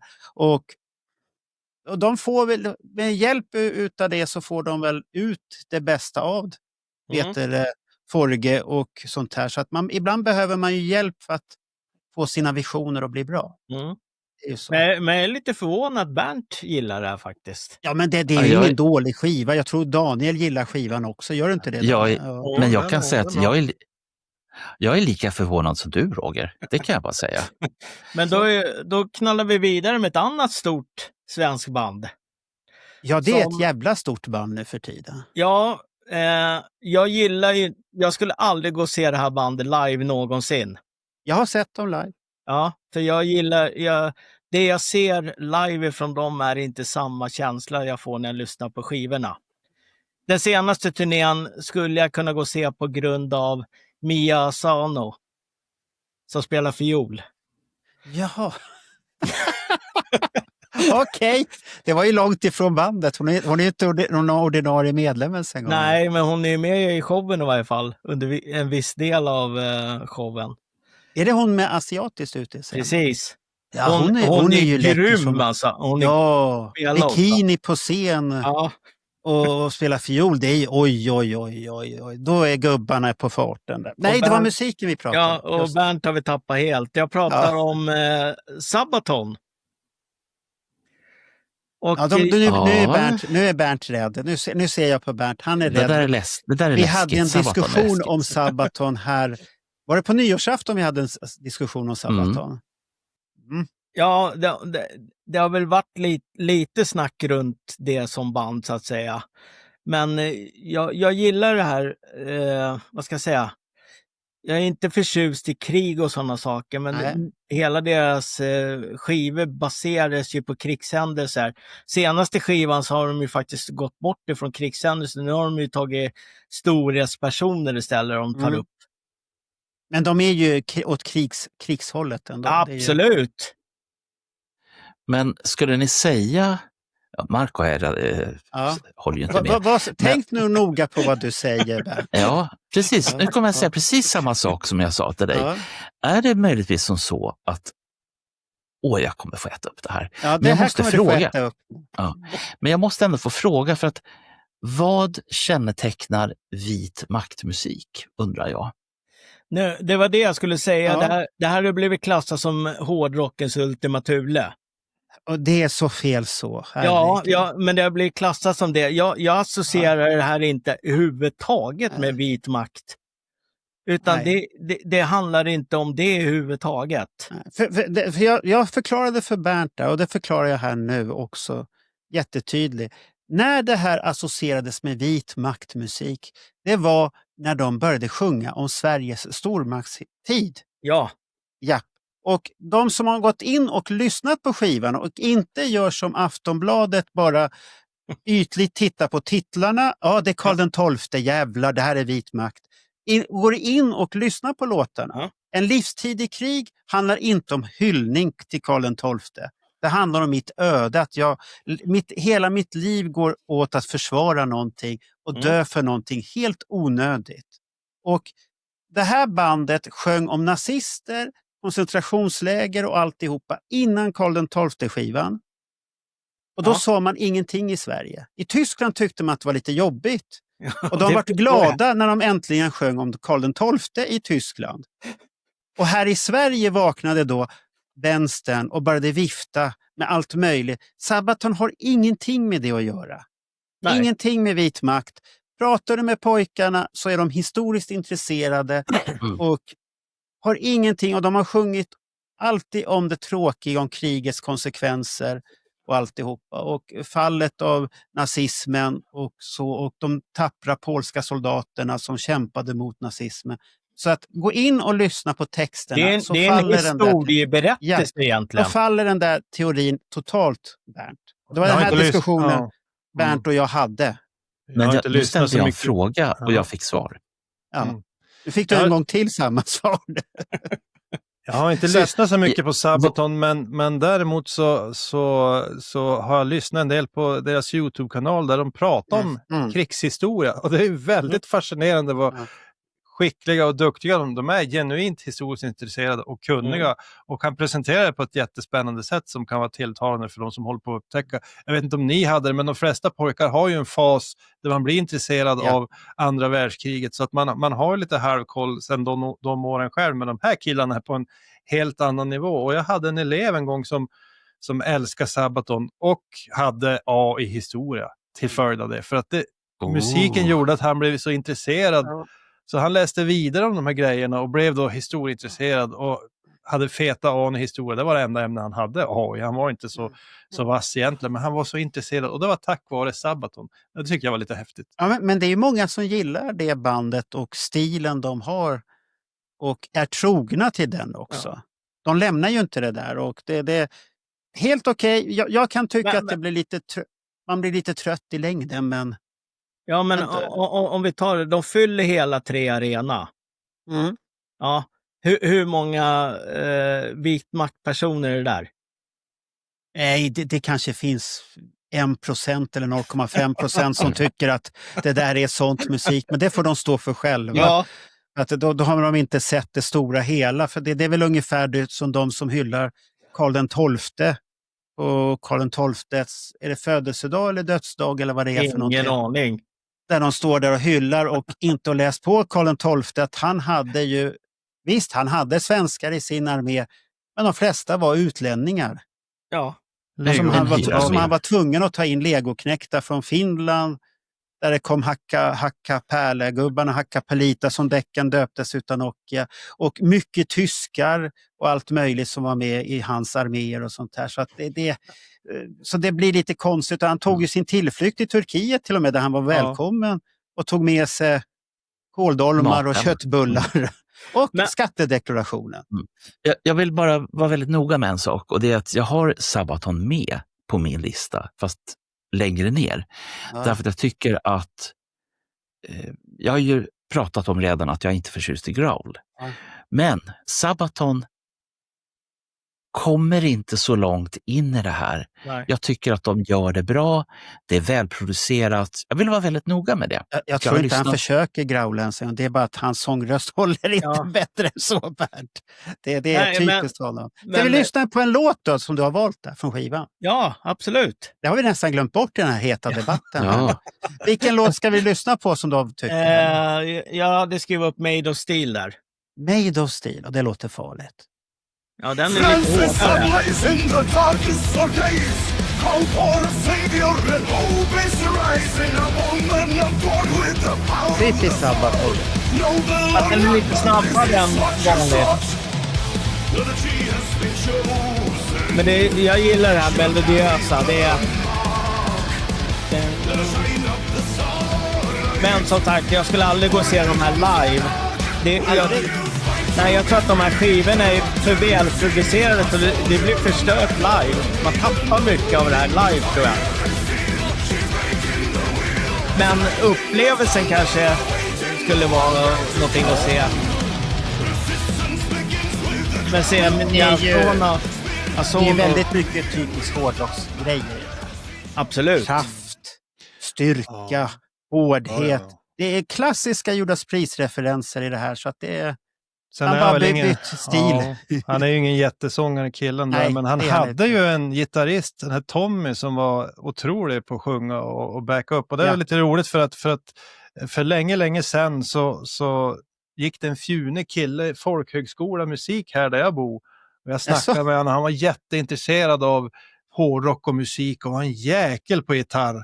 Han var väl kanske 18-19 år. Ja, så gick det 15 år och så satt jag och bläddrade i den här Sweden Rock Magazine och så kom jag till Sabaton och så tittade jag, men det är ju Vad gör han han! där? Då var den här lilla fjuniga killen som jag hade pratat med som gick folkhögskola här, det var den här Tommy då. Så han tog sig hela vägen från folkhögskolan på den här lilla orten till Sabaton. Det tycker jag var häftigt. Och sen ger han ju ut sån här video där han sjunger och gör covers. Han är helt otrolig på att sjunga. också. Han har ju gått tillbaka till sitt vanliga band igen nu och Ja. försöker göra succé. Och... Men Och de har ju kört en Europaturné där det har varit slutsålt. på Ja, enda det konsert. Ja, det har varit succé och det förvånar mig inte ett dugg, för de är ju väldigt populära i Tyskland. Ja, Polen, titta på Polen, där finns det en klassisk sjung när de sjunger här om polska soldater som kämpade mot nazisterna. Icke ett röj det är i publiken. Och flaggorna viftar. Så här. Det är ju en hyllning, tycker de, till polackerna själva. De är så jävla glada och står där och hyllar och sjunger med och är helt vilda som polacker kan bli. Till och med brännvinet åker ut i svetten så att de nyktrar till på kuppen där också. Så att det är otroligt häftigt att se. Så att de är nästan populärare ute i Europa än vad de är i Sverige. För i Sverige är det många som dissar som Bernt och som dissar för vissa orsaker. Så Men- inte Jag har- var på ett bröllop en gång i Polen. Ja. Det var röjet kan jag säga. Det kan jag tänka. Men jag tror att Carlén är väl stor Sabaton-fan. Han är ett stort fan. Ja. Mikael Lövgren som bor i Helsingfors, som tittar på vår podd i Finland. Han är också ett enormt stort fan och han umgås ju med bandet på olika. De har ju en festival i Stockholm, eller inte i Stockholm, i Sverige, någonstans lite norrut där. Så har de ju en jättefestival där de bjuder in band och sen själva spelar som huvudakt då. Okej, Det för är jag- ett koncept som andra band har tagit efter lite. Jag vet Ja. Nestor har börjat köra Ja. det där också. De har Nestorfest och det här är Men- väl... Jag tror inte det heter Sabatonfest, men det är någonting åt det hållet. i alla Men fall. Carlén är väl, jag tror att han är polare med dem alltså, för det kommer bilder emellanåt när han har fått typ Ja. så här kassvis med plektrum och trumpinnar och skit Ja. från Sabaton. För att jag vet att han är polare, så att jag hade ett roligt moment, jag har nog berättat om det förut, när jag träffade på Sabaton-trummisen och gitarristen som har varit med längst här nu. Han med skägget, lite mörkt skägg, på Monterey på hårdrocksfestival, och så står de i cateringen där och ska ta mat och så hör jag, fan det är ju dem, och så pratar de svenska. så ska de välja köttbullar så kan jag inte låta bli. Ja, men stå inte där och häng rör på er nu så vi andra får mat. Åh fan, är det svenska det här? Och jag visste ju det och så sa jag ju det. Kan vi ta en bild så ska jag skicka till Johan? Vad fan, är du polare med honom? Ja. Så skickar vi där och så kommer Johan. Vad fan, träffar du dem? Hälsa. Så att det är lite roligt. Så det har jag en bild. Monterrey, är det Mexiko eller? Det är norra Mexiko. Ja. Och vi stod, Jonny och jag, på scen bak till där och tittade. Och vilken jävla Mexiko. De var ju helvilda. Vi bara stod där skulle man inte våga stå. Då har man hjärtattack på den tiden. Så att det hade inte funkat. Otroligt häftigt att se. Men det är ju hela Sydamerika. Ja, men de helt gillade galna. ju Sabaton. De kunde ju varenda jävla textrad. Jo, men alltså titta på publiken i Sydamerika. De är helt skogstokiga Ja. alltså. Så det rimmar illa. Är det vit maktmusik i Mexiko också då eller? Ja, då går vi till nästa skiva och den kommer väl inte bli någon överraskning egentligen. Jag vet inte om den platsar på en topp 5, men jag tyckte att det var bra och jag mådde bra av att höra det här. Och känna att shit, pojkarna är tillbaka på gammal god stil. Och då undrar ni, vad pratar jag om för jävla band som är tillbaka? Har du hittat en ny Kiss-skiva som inte vi vet om? Nej, inte det är Electric Boys. Som jag har alltid gillat dem. Bra musiker alltid. Sen har de inte fått de här jättestora hitsen. Det har de ju fått på 80-talet, fick de ju jättestora hits. Och vi hade ju med senast en hit, fast det var ju inte dem. Det var den här, vad hette den där? Sullus hit. För För fet. fet. En gång till. För fet för ett fuck. Ja, för fet för ett fuck, ja. Var inte det snott från något annat band? Jo. Vi säger inspirerat, så har vi inte sagt någonting dumt. Inspirerat ut ett annat band som hade samma grej. Det var när vi lyssnade på 75-podden, så var det ett förband som hade väldigt liknande sound som för fet för ett fuck. Vi bara, oj, vad är det här för någonting? Men nej, de har släppt en mini-EP. De släppte massvis med singlar och sen i slutet av året så kom det, i början av december så kom det en mini-EP. Fast det är fusk. 1, 2, 3, 4 låtar. Ja, men jag sa ju att det var på gränsen. Ja, Nu hade jag lite panik och jag hörde att Daniel hade panik som hade åstadkommit det. Då tänkte jag, då kommer jag undan med det här ändå. Och Daniel har godkänt det här formellt via ett brev med stämpel på. Ja, det är ju som så här, Marco, att det är fint att du är ärlig. Ja. Och så försöker du smyga in en EP. Alltså en deluxe-singel i ett Men det är ett LP-format. album. Det faller under ordet album. Det där kan vi diskutera. Jag har 17 stycken EPs. Nu ska du inte komma med dina vitmaktöverlägsenhet här igen. Nu lugnar vi ner oss här. Nu ska jag spela en låt så ni får höra lite hur de låter idag då. Ja, det är inget fel på plattan. Det är bara att jag tycker att det är lite... Tyst nu kommer den här. Ni känner igen gitarr och sånt.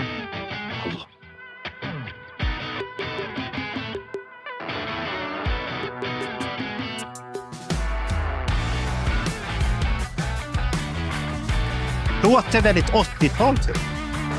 Jag ska säga 70. Det låter väldigt mycket allting. För det är Electric Boys.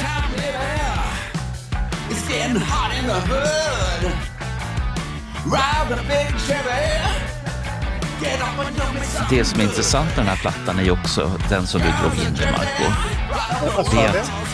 Jag sa det. Det som är intressant med den här plattan som du nu har släppt in, en EP bland albumerna. Det finns faktiskt ett album som kom 2024 som de här låtarna egentligen hör ihop med, men de fick inte plats. Nej. Så du kan förklara det på något vis i alla fall. Ja, de Looking for a way, och den heter Shady Side of Town, och där går Jolle mitt i det hela i skumma kvarter. Jag vet inte vad han får med Jolle där. Ser det ut som det är på Södermalm eller Gamla stad? Jag misstänker att det är Gamla stad.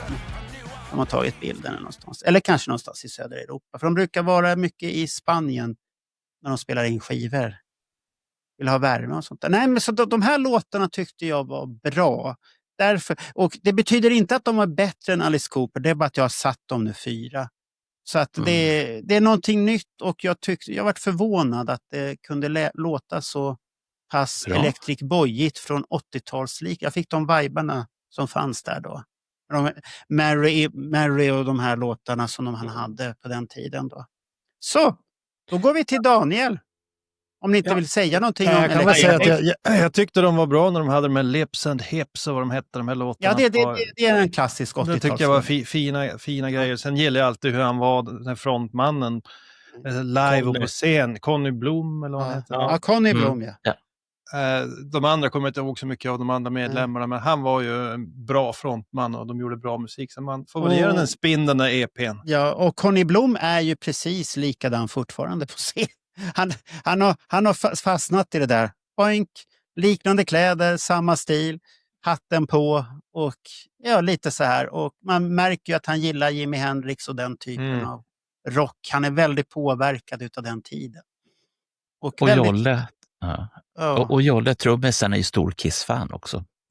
Ja, han är stort Kiss-fan. De andra var inte det riktigt. Det var inte riktigt deras bag, men Jolle är ju stort Kiss-fan. Ja, han har ju varit med på podden. Han ska ju gästa vår podd, men han lyckas ju alltid undkomma på något sätt där. Och så får vi påminna honom när vi haffar honom på Stora Skimässan och vi har skakat hand och alltihop och tummat på det, skrivit kontrakt, men han hittar alltid någonting att komma bort från kontraktet. Där. Det är han och Dregen som är osynliga. Ja, det är Dregen att inte han är med, för han är ju också stort Kiss-fan. Liksom. Ja, vi har nog pensionerat Dregen här. Och, så då flyttar vi över till Daniel här nu. Ja, nummer 3 på min lista. Det här kan bli ganska kort och intensivt. Och jag redan på förhand kan säga att minst 2 i panelen kommer inte att gilla den här skivan. Men kanske finns det någon där ute som tycker om den här skivan. 2 i panelen som inte kan gilla den. Och det gör ingenting.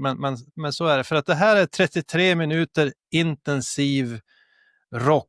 Jag tycker det går lite i samma spår som om ni har lyssnat på Iggy Pop eller The Stooges som var hans band. Det är korta låtar, det är hög intensitet, full fart. Och jag minns första gången jag fastnade för Iggy Pop, det var en livesändning på Kanal Plus på den tiden man hade det, från Belgien 2001 eller 99 eller något sånt där. Han körde Raw Power, I Wanna Be Your Dog, TVI, de där korta, brutala låtarna. Och här tycker jag är Sveriges motsvarighet till det bandet. De här slog ju igenom med dunder och brak för, det är väl ganska länge sedan nu. Men de har som gjort en comeback på slutet. Och jag fick upp ögonen för dem igen när jag lyssnade som jag brukar göra på de sådana här musikdokumentärer. Så tips är ju ett rockdrama i svart och vitt. P3 musikdokumentär med The Hives. Jag tänkte precis säga det med Iggy Pop. Jag fastnade ju för Iggy Pop med The Passenger när den kom. Ja, den är ju fin också. Den är jag kommer inte ihåg vilka år det var, men det var inte det på 70-talet? Alltså många av de här låtarna jag nämnde är ju från 70-talet. Han gjorde ju grym musik. Och du kan ju nästan stoppa Ramones lite i facket. Ja, lite åt det hållet också. Men, och sen, det finns en Kiss-koppling till Iggy Pop också. Jaha. För Kiss öppnade ju för Iggy Pop och Blue Oyster Cult på Academy of Music 31 maj 1973. Ja, titta. Vilken tur att vi har sådana här experter i panelen. Tack experter. Varsågod. The Hives har ju haft stora problem. Kanske inte alla känner till. Om man lyssnar på den här dokumentären så har de ju haft ekonomiska svårigheter och blivit lurade. Men de har kommit tillbaka. De har lyckats komma tillbaka och släppt nu skivor. Jag tror det är 2 år i följd eller om det är 2 år på 2 skivor på 3 år. Den här skivan heter The Hives Forever. Forever the Hives. Väldigt ödmjuk titel. Men det är ju lite deras stil. 33 minuter, 13 låtar. Energi. Det här är gjort för att spela live. Allt fett är bortskuret. Det är ganska enkelt. Det är lite som om ni känner till den här ryska krautrock-genren där det ska vara simpelt och rakt på. Det ska vara taktfast och det ska liksom bankas in. Sen gillar jag då de här lite stöddiga, uppkäftiga texterna som han skriver. Howlin' Pelle tror jag skriver det mesta. Som för övrigt är en grym frontman. Och sen har de också det här unisona som Kiss eller Ghost, att man har lite teatraliskt på scen. Ofta har man samma kostymer och lite sådär. Det ser snyggt ut. Det ser snyggt ut. Men det här är ju ingen skönsång utan det här är ju lite punkigt. Men det här är en bra skiva som de kan fortfarande. Så har man 33 minuter över tycker jag man ska gå och lyssna på The Hives Forever, Forever the Hives. Och så tycker jag vi ska höra på Enough is Enough. Här är han förbannad, Howlin' Pelle. Enough is Enough. Låter som en Kiss-titel. Då kör vi. I've had enough. I've had enough, okej. Into the fire. Into the fire.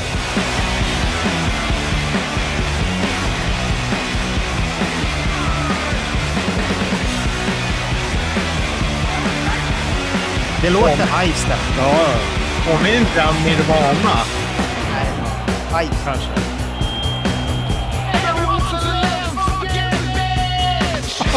alla är lite... Jag hör, han är less.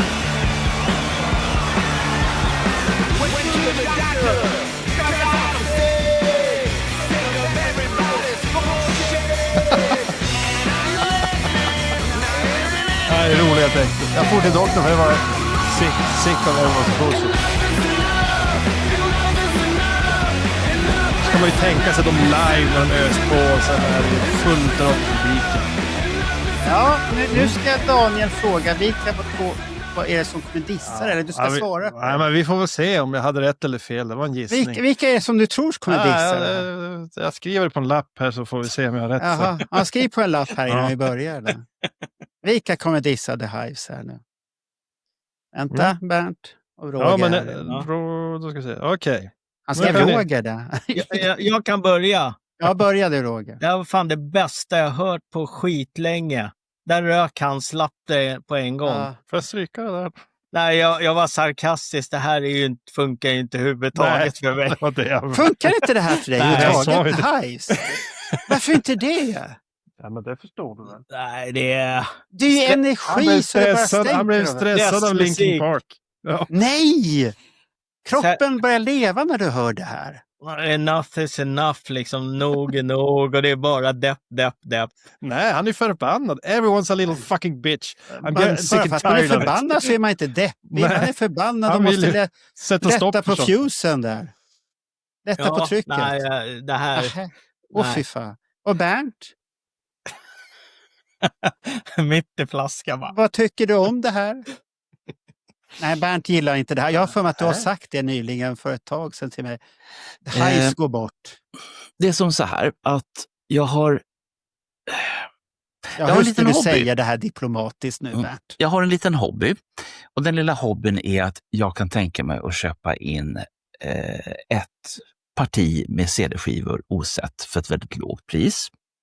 Alltså typ en flyttkartong med 200 plattor för 1000. Det har jag inga problem med alls. Och märkligt nog så ligger det den här typen av musik där i. Det kan vara Hives, det kan vara många av de brittiska band som kommer ungefär samtidigt och låter ungefär likadant som Hives. Och det gör ju att om man är inne på den här genren så måste ju den här, precis som Daniel är inne på, det här måste vara good. Men för mig så låter det mer som ett irriterat getingbo där getingarna i boet bara blir argare och argare. Och Gud nåde den som råkar vara i närheten då utav det här getingboet när de är så här arga. Du hade rätt, Daniel. Vi har 2 gamla gubbar med i panelen här. Det är som på, vad är det på Mupparna? De sitter där på balkongen hos mig här nu och gnäller här nu. Vad säger du då, Marco? Vad tycker du då? Du kanske inte heller gillar. Hives tycker jag är jättebra. Jag har faktiskt en spellista med Hives. När man behöver pepp så sätter man på den. Jag är inte förvånad. Alltid bra musik, korta bra låtar och man kommer igång. Jättebra. Ingen fel alls på Hives. Och det är ju samma med bandet Teddy Bears. Ja, Oj. Det är jättebra. Och det gillar inte Bernt och Roger heller. Det kan jag tänka mig. Jaså? Ja. De brukar också ligga i den här lådan när jag får Jaha, det är bara Bernt som är kvar på balkongen bland gubbarna här nu. Roger ramlade halvt ner där då. Men det är bra val. Det är en bra skiva faktiskt det där. Daniel, det kan jag hålla med. Om man gillar Men den typen av musik. klassar du Clawfinger in här också? Nej, det tycker jag är helt annan. Nej, det är lite mer rockigt. Ja. Men det är Clawfinger har ösigt. gjort- De släppte en skiva nyligen och den är väldigt ösig faktiskt, den nya skivan också. Clawfinger har gjort en fantastisk låt ihop med rapparna Just det. Och den låten är absolut den bästa. Vad heter den då? Det har jag glömt. Ja, jag vet du har nämnt det Ja. tidigare. Mm. Vad hette låten då? Nej, jag kommer inte heller ihåg. Ja, den hette, det har jag glömt. Är det för titeln är lite för vågad? Det är därför du har glömt den eller? Så kan det vara. Nej. Jaha, Ja, det är inte den okej. du tänker på. Den där Jaha, det är inte låten. den där n-ordet. Nej. Nej, okej. Ja, då stänger vi Daniel Ja. där och så går vi tillbaks till vår kära vän Roger. Nej, inte Bernt. Nej, då, men- Bernt är det förresten. Bernt var det. Så Då går vi här, till så här Bernt har jag, där. så här har jag det helt. Ja, det är lätt att glömma dig Bernt, för du är så... Ja. Ja, jo. Nej, men då är det ju som så här att då måste jag ju hantera det här bandet och den här skivan på samma sätt som ni hanterade mig. Nämligen att ingen vet någonting om det här bandet. Och det var så pass illa så att de gjorde den här skivan 1987 och ingen ville släppa ut den. För Alltså det är Nestor som kommer nu. Nej, Nej, bandet nej. heter Strike Force. Och det går fan inte att hitta någon fakta om bandet överhuvudtaget. Men något skivbolag var så pass modiga så att de drog fram den här i frysboxen och gjorde en platta med den. Otroligt tråkigt omslag, men låtarna. Jaha, okej. Så att Maestro Marco. Jaha, vilken sätt låt på ska jag något. sätta på nu då? Ja, tycker sätt på något bara. du? Made to Rock, låter det bra?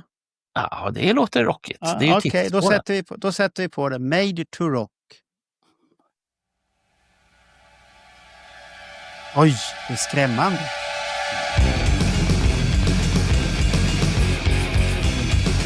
Oj, jävlar. Höj lite Marco, höj.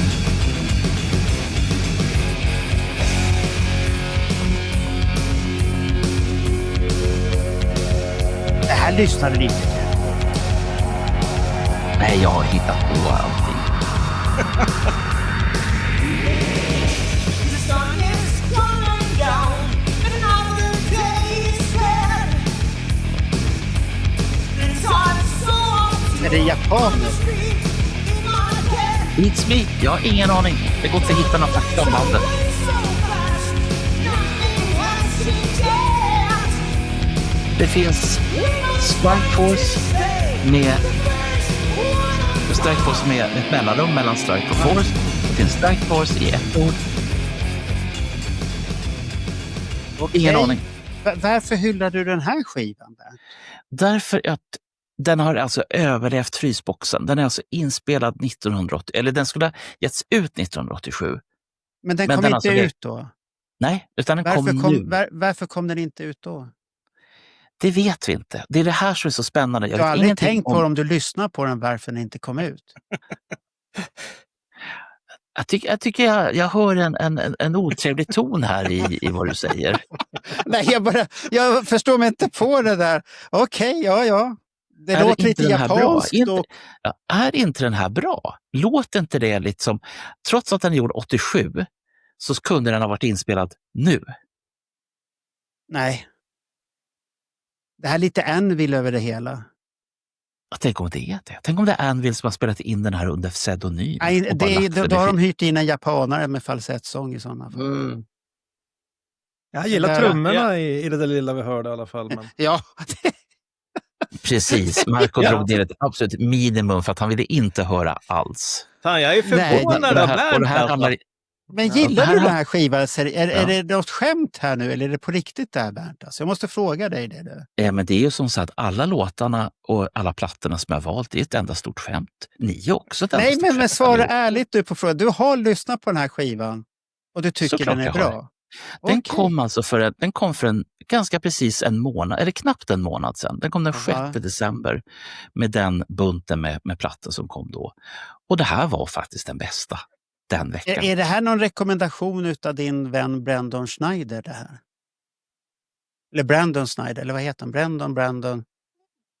Det är som så här att Brandon har med den här i sin...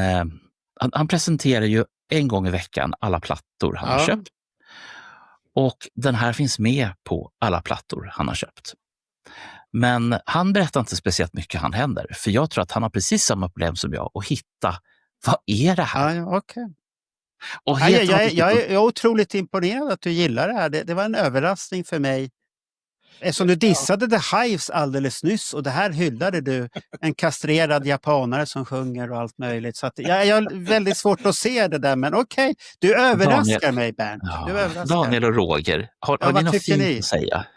Ja, men Nej, jag gillar alltså, trummorna. Jag gillar trummorna och sen tycker jag att sångaren låter faktiskt 80-tals... Ja, Alltså men det var ju 80-talssångare. från 87 Men det är ingen skivan. fel. Ja, Mm. så det hör man ju tydligt. Sen kanske det inte var Paul Stanley på sång riktigt, men det kan väl funka kanske. Nej, jag säger som Marco, jag är överraskad. Ja, det här är en chock. Vi är i chock här, Bernt. Ja, men alltså Ja. hela din lista, jag hade förväntat mig något helt annat från dig faktiskt. Mm. Så jag är lite... Det är inget negativt, ta det inte som negativt. Det är, Nej. Bernt is Ja. like a box of chocolates. You Ja. never know what you're gonna Ja. get. Nej, Mm. men jag börjar Det- förstå att han är singel. Ja, jag äter ju upp Bert, chokladen. förlåt Bert, det var elakt. Det var elakt, Bert. Det var slag under bältet. Jag tror att jag ska börja skriva en lista här. Varenda gång Marco är elak mot dig. Mm. svarta boken åker Men fram. det är utav kärlek, Bert. Det är utav kärlek, Bert. Åh, Det vet ja, det är klart, vi kramas ju fortfarande. jag. Fast Marco, Ja. du har ju slutat med det här med den här ryggdunken när vi kramas. Det tycker jag är fint. Jag har utav gjort dig. det. Aj, då Ja. måste jag Tagit införa steg på ryggdunkar. trappan där då. Ja, fan, det här är inte bra. Då, har jag blivit, då kommer jag få mejl här. Du har blivit manipulerad av Bernt. Akta dig. Mm. För er som undrar över det här så finns det ett avsnitt i julkalendern som vi har haft. Där vi pratar om hur män kramar andra män. Och vi har kommit fram till att det måste vara en ryggdunk med där för att det ska bli... Det är ett slags Nu fick jag en försvarstal. förklaring här, Bernt, varför du gillar. Den här skivan kom ju till det under inspelning av julkalender. Och du var ju väldigt stressad då under den tiden. Så att det här finns ju en förklaring varför den här hamnade hos dig då. Okej, nu går vi till Roger. Välkommen Roger in Ja, med din nästa. Tack. Vi ska tillbaka också till 80-talet eftersom jag är stor Italo-disco-freak. Oh ja, nu blir det synd. Nu blir det synd. Så Ja. det kom jag upptäckte ett band för jag skulle hitta lite Italo-disco på Spotify och hittade då en grupp som heter DJN som står för DJs 80s Nostalgia. Det album där de har 10 låtar där de har spelat in med analoga syntar, det är trummaskiner. Så vi är tillbaks på den här Italo-disco-delen. Och Okej. det var ju bara en månad sedan jag hittade den här. Den släpptes i oktober, den här plattan. Men du Och du Roger, hittar- vad är Italo-disco? Jag är inte så bekant med det uttrycket. Töntiga refränger och enkla syntar och en jävligt dålig text. Scotch Disco Band har du Ja. väl hört? Ja, Alltså, då är det en bra låt. Heter. Ja. Den låten. När de hostar och sånt Vadå här. Italo-disco? Jag Sabrina. fattar inte så- Vad är ord? Är det disco från Italien eller vadå? Ja, Jaha. egentligen producerad i Tyskland. Men det är gjort i Italien. Italienska Spagettifilmer fast musik. Ja. Ja. Vad hette skivbolaget? Vad hette de? Syx Records eller något sånt. Jag har köpt de där jävla maxi-singlarna. Syx det är ett fint märke. Ja, om man jag är får med de intresserad av. släppte mycket. Och sen hade Men- jag... men Vad hette sen det här svenska märket som släpptes Beatbox. samtidigt? Beatbox. Beatbox, ja. Och de maxi-singlar. Tänk att jag var inne på det. Hade hur mycket maxi-singlar som helst. Jävla idiot. Ja, va? jag har kvar alla de här. Har du kvar alla? Ja, Måste jag komma hem och bläddra i dina maxi-singlar? Kanske jag får såna konstiga vibbar. Så Sagan om ringen. Sen. Eddie Huntington, Back in the USSR och alla de här Fy låtarna. fan. Ska jag spela en låt så Daniel vet vad det här vad är? för något. Vänta ska vi se. Jag ska söka här på så att du vet lite vad det är för någonting. Har Du du har läst- aldrig upplevt det här. Italo-disco? Nej. Italo-disco. Best Vad heter- of Italo-disco. Italo, kommer. vilket konstigt ord. Vadå Italo? Men ta typ Mikko Missions How Old Are You eller något sånt där. Vi kan ju säga att det finns ju sådana titlar här. Tarzan Boy. Ja, den gillar jag ju. Baltimore. Ja, det är fina eller grejer. Baltimore. Ja, det är ju 80-tal. Tarzan Boy är såklart. förmodligen från 85. Du har, alla andra gillar. du har Ride on Time med Black Box. Som är otroligt bra. Jag kan ju spela den så du får höra lite när det låter som bra. Och då låter det väldigt bra.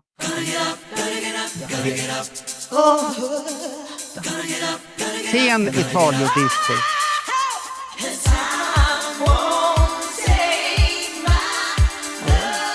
Här är bra. Så går det så Piano här. snart.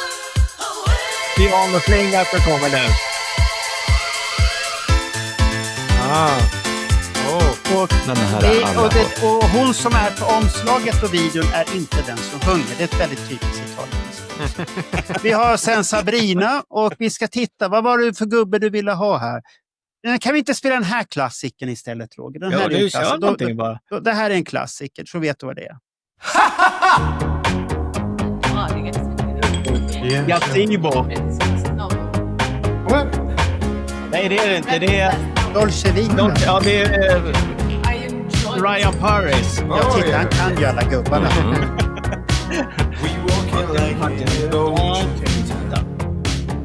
Ja, det är den här typen. Man hade kavajer som man kavlade upp som på Miami Vice. Läderslips var populärt på den här tiden. Och sen var också. det såna här då. Ja, så här. Jag har aldrig haft så stora axlar som jag hade på den tiden i min kavaj. Otroligt häftigt. Tarzan Boy, den är ju på min sån här lista med bra låtar. Ja, men det har ju de bättre låtarna om man säger så. Det är så mycket skit som kom på den här tiden. Och jag fastnade en gång på sån här YouTube-kanal där de hade gjort en best of och jag bara satt och skrattade vilka frisyrer de hade. Vad hette hon, sån här gamla tanten? Var hon gammal tant? Spagna eller vad hon hette? Spagna, ja. Var hon en gammal tant? eller ser hon bara gammal ut? Hon var väl i 50-årsåldern. Jaha, okej. Det förklarar varför hon är så jävla Vad sminkad. hette den? Var det Call Me den låten hette? Ja, herregud. Och vilket hår hon hade. Du ser, jag kan din historia nu. Ja, du kan det. Men vilken låt är det du vill höra här men nu? du, ta någon där bara. Ska jag bara ta någon? Ja. Den här låter bra. Back to my heart. Den låter fin. Jaha. Ja, Italo. den var ju mitt i prick nästan. Ja, jag gillar ljuden. Det här är ju skitbra musik alltså. När man var ute med Carina på slutet av 80-talet så var det så här. Men vad kul att du hittar en nyinspelad skiva som låter och som... Ja, de har ju gillar använt de gamla analoga det hörs ju. trummaskiner. Ja, för att få fram det här Italo-stuket. Ja, men vilken grej för dig att hitta en ny skiva som är gammal. Liksom.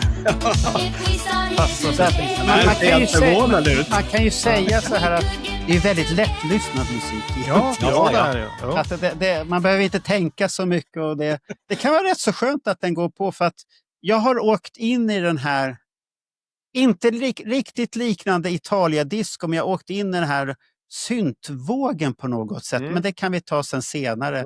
Jättekonstigt, jag vet inte varför. Vad gillar du det här, Marco? Ja, jag kan gå igång på det här. Och jag förstod ju direkt vad det här var när jag såg bara, jaha, det är det här. Okej, nu har Roger varit där och svamlat igen. Så att det här var inget konstigt val alls. Nu går vi till mig då. Nej, men Bernt måste få säga något. Ja, vad har Bernt att säga? Till att börja med så är vi inne på den tiden som jag sände närradio i början på 1980-talet. Syx-skivorna var det bästa som fanns. Det fanns ju Syx-L-modem, vilket innebar att det var ju per definition ett skitbra modem. Och det var väldigt mycket utav de här artisterna som ni redan har plockat upp som dök upp på spellistor och sånt där. Och självklart det här. Jag håller på och letar efter en EP eftersom vi var ju överens om att vi inte skulle ha med EP-skivor. Så därför så åkte en sån här Italo-disco från min spellista för att det var en EP. Jag tycker att det här är lättkissat, lättspytt. Funkar jättebra att diska till. Det är inte några fantastiska... Diska, ja. Alltså det som är dum. Så att det duger att ha till väldigt mycket. Men det är ingenting du ska sitta i din mysfåtölj med de stora hörlurarna och bara wow. Ja, men då kommer du ju höra de här baksyntarna som man inte hörs i dåliga hörlurar. Men de här dyra för 10 000 kronor kommer du höra alla syntarna. Ja. Tänk på det, Bernt. Jag är glad att det kommer sånt här fortfarande. Ja, alltså. jag förstår det. Det är väl inget fel på det här. Vi är ju förtjusta i Kiss. Nu, Det är bara nu, så här Bernt, att man... nu är det min tur att presentera en skiva som kommer skaka Hör om ni precis din det här som händer? kissblåsa. Den kommer skaka om din kissblåsa så att du kommer bli Oj. kissnödig igen. Det här, Bernt, det här är musik som du absolut Till mig? aldrig kommer ha i din skivsamling. Och inte Roger heller. Daniel kanske, lite tveksam. Men Roger och Bernt, de blir nervösa utav det här på en gång. Och Ja. det här är ett band, en kategori av musik jag inte brukar lyssna på. Förlåt Messiah, men jag brukar inte lyssna på den typen av musik. Det har jag aldrig fallit med den här Doom-liknande musiken. Den har aldrig fallit. Det måste vara lite mer kommersiell Doom för att falla för mig. Men då har vi haft en god vän som jag har känt tack vare Kisskretsar som heter Tony Åkerman som har gjort en skiva. Och gruppen heter Häxjakt. Ja, de har du nämnt. Jag tänker, ja, han har varit med. Jag har pratat om honom förut en gång att jag gillar det här. Och den här bandet har jag spelat väldigt mycket och jag märkte att det här var ju en av de album jag egentligen hade lyssnat mest på i år. För den har gått i butiken. Jag har ju en stamkund, Oskar, som brukar vara där varje dag. Han tyckte den här var jättetråkig. Är det ingen annan skiva du kan spela än den där?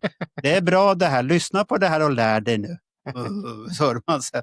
Han gillade inte riktigt det. Så ska vi lyssna på en liten ton och så kan vi prata om det här sen. Mm.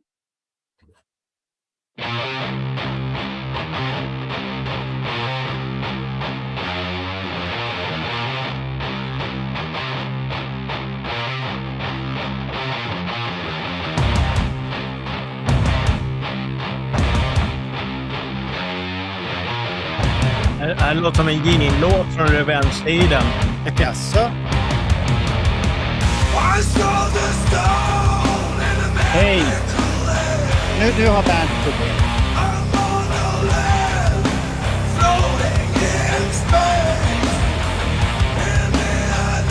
Det måste komma till refräng. Det här påminner om James Hate och Unholy-stuket.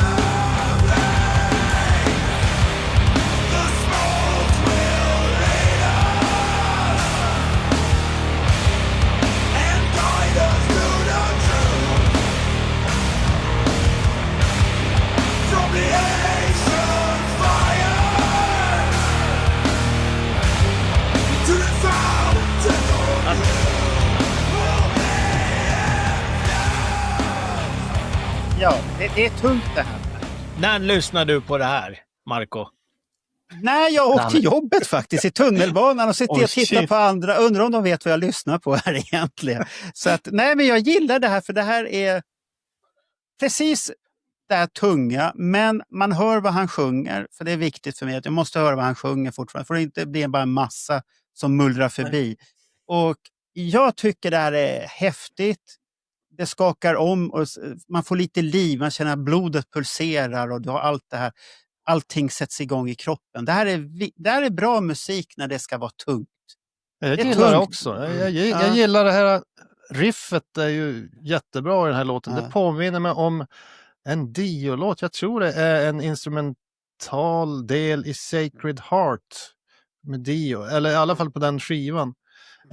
Där han har ett riff som påminner om det här. Jättebra. Trummorna är ju blytunga.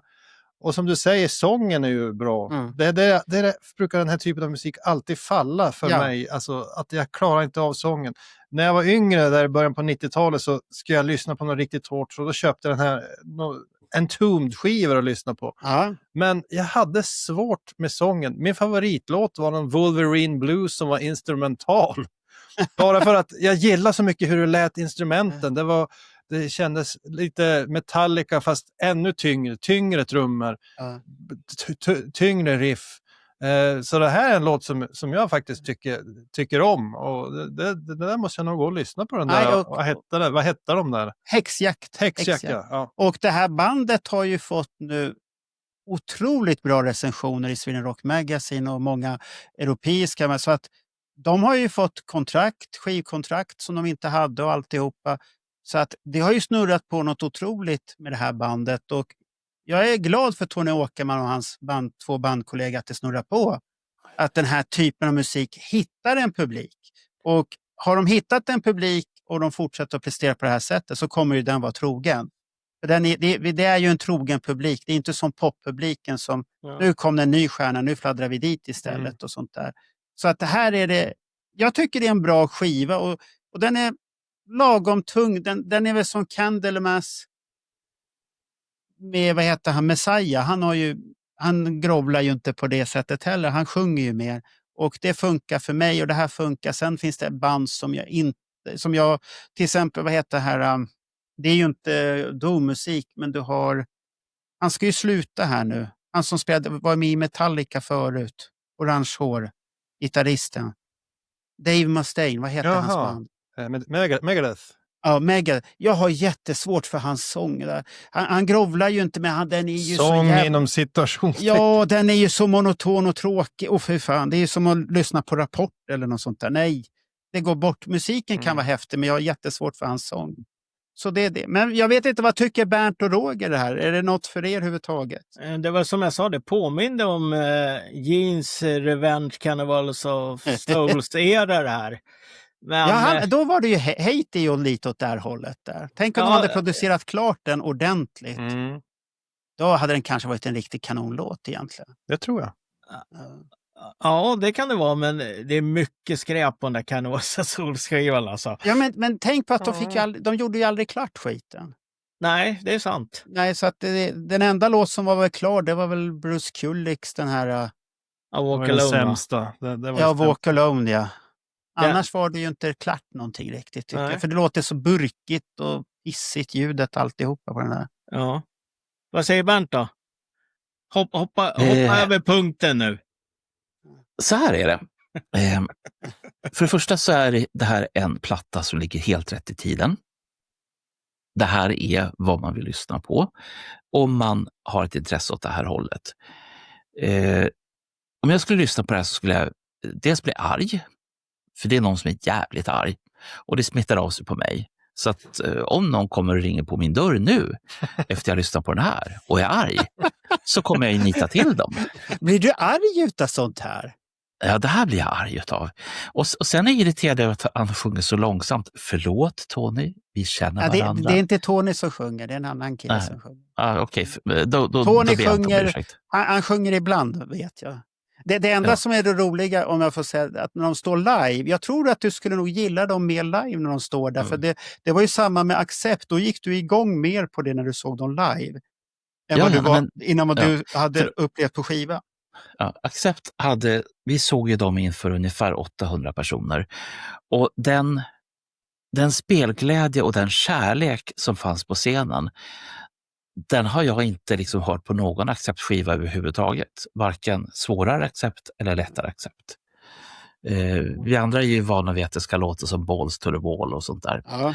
Men så att jag kan säga så här, att här är ett skitbra sätt att få mig riktigt jävla stenförbannad. Du lyssna på den här. Kanske du ska lyssna på det här innan du ska in i kommunhuset där. Och... Ja, men då får jag aldrig mer komma in igen. Att du blir så arg utav det. Det här är ju ventilerar ju ut sånt där istället. Ja, deras vad olika våra hjärnor funkar egentligen. Vad konstigt. Det är säkert fel på din också. Så att det... Alltså det är fel. Jag sa att det är säkert fel på din också, sa jag. På min hjärna, okej. Ja, men ta åt det bara. Det var beröm. Ja, okej.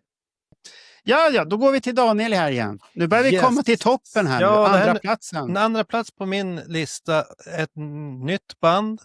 Återigen ett svenskt band. Jag märkte att jag har många svenska band på min lista det här året. Kort skiva som jag gillar. 9 låtar. 9 låtar tror jag faktiskt är det bästa att ha på en skiva. Då är det ofta... Man behöver inte. Det behövs inte mer och du hinner liksom lyssna på den en sak. Den är 35 minuter lång den här skivan. Får jag fråga en sak, Daniel? Ja. Blir det här ungefär som Love Gun när du plockar bort Then She Kissed Me? Ja, kanske något sånt. Jag har inte stenkoll, men Roger vet väl säkert exakt hur långa de är. Hur många sekunder? Va? Jag är besviken. Ja. Men själva musiken på den här skivan då. Den här skivan heter Birthright. Man skulle kunna beskriva det som att det är lite 80-talsinspirerad hårdrock metal. Ja, det är inne nu för tiden. Ja, texterna är lite grann Ghost-feeling. Kanske Roger kan gilla lite grann. Ghost hörs vara en stor influens för de här. Nu börjar ju Ghost ha hållit på så länge så att de har influerat andra band. Ja. Men det som jag tycker sticker ut på den här plattan är ju, jag gillar ju alltid en bra sångare eller sångerska, och sångerskan här, tredje låten där är en ballad, och ballader brukar ju vara lite trist, men det här var en sån där som bara håret reste sig på armarna, som när jag hörde Ghost Love Song med det där, nej, Ghost Love Score med, vad heter de nu?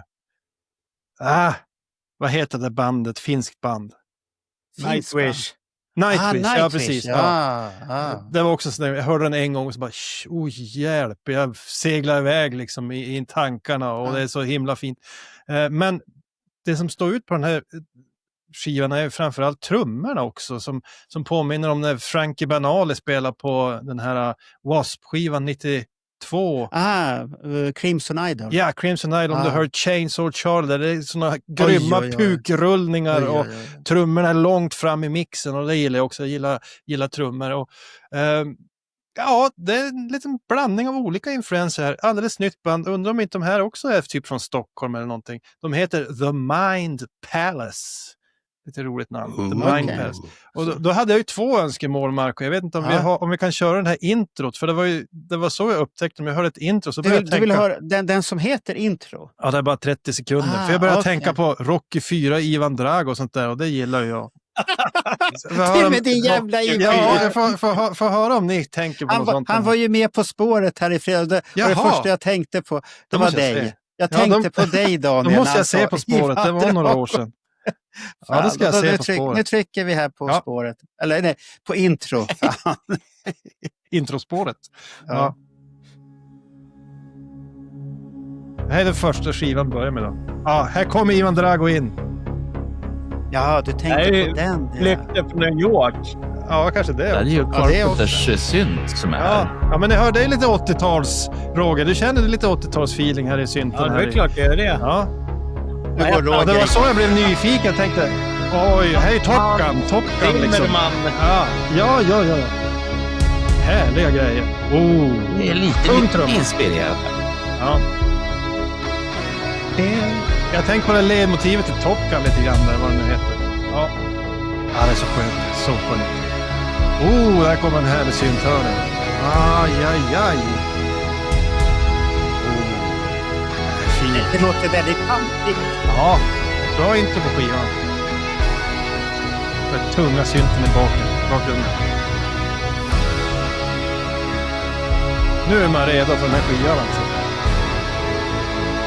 Ska vi höra på nästa låt? Ja, kan vi ta Carpe Noctem? Vi kan bara säga att Carpe Noctem, det är ju, Carpe Diem var ju populärt på 80-talet med den här filmen och allt. Det betyder fånga dagen. Carpe Noctem betyder fånga natten. Oj, det är hårt där nu alltså. Wow, var lagom hårt. Lite Ghost-feeling. Lite 80-tal. Sköna trummor.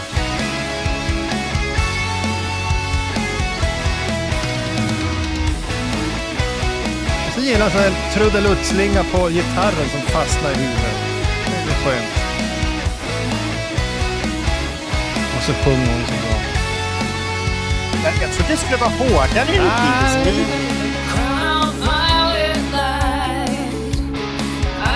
Jag tycker det är lite Ghost-feeling mellan.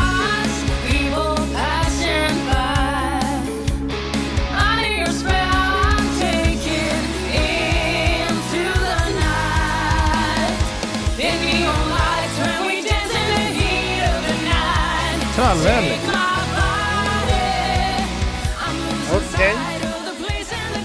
Jag har ett uttryck för de här banden som låter så här nu för tiden. Det är de här banden som har kommit ut ur garderoben och erkänner att de älskade 80-talets slut. Som här inte banden, du gillar. Nej, de här banden som vi hade svårt för på 80-talets slut. Winger och fan vad de hette, allt möjligt konstigt. Men de har ju förfinat sen och blandat in lite mer musikal. Men det är väldigt många band som har poppat upp som har det här soundet, har jag märkt. Ja, jag har märkt att jag gillar det där lite grann pop/hårdrock. Ja, du går igång på det. Det är inget konstigt alls. Vi känner ju att det är det här liksom 80-tals-feelingen, fast det låter mycket bättre. Bättre trummor, tuffare syntar, kanske till och med bättre sång emellanåt också. Så att, ja, det här borde väl... Men du har väl gått igång tack vare Ivan Dragos entré där? Ja, men alltså oj. Ja, det är så otroligt att du går igång på den där snutten bara där. Ja, visst. Så att så att det är, jag har inga problem att lyssna. Det är bara att jag har, inte för att avslöja för mycket, men det kommer ju flera sådana här band på listan. Och hos alla. Och det är det här att för mig är det lite för mycket. Jag blir väldigt fort mätt på det här soundet efter ett tag. Jag kan tycka att det är bra och sen blir mättnadskänslan. Nej, nu är det bra.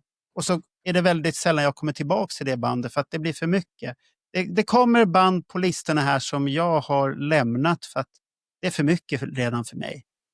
Och så, men helt okej. Jag förstår att du kan gilla det här. Så det är inget konstigt på det sättet.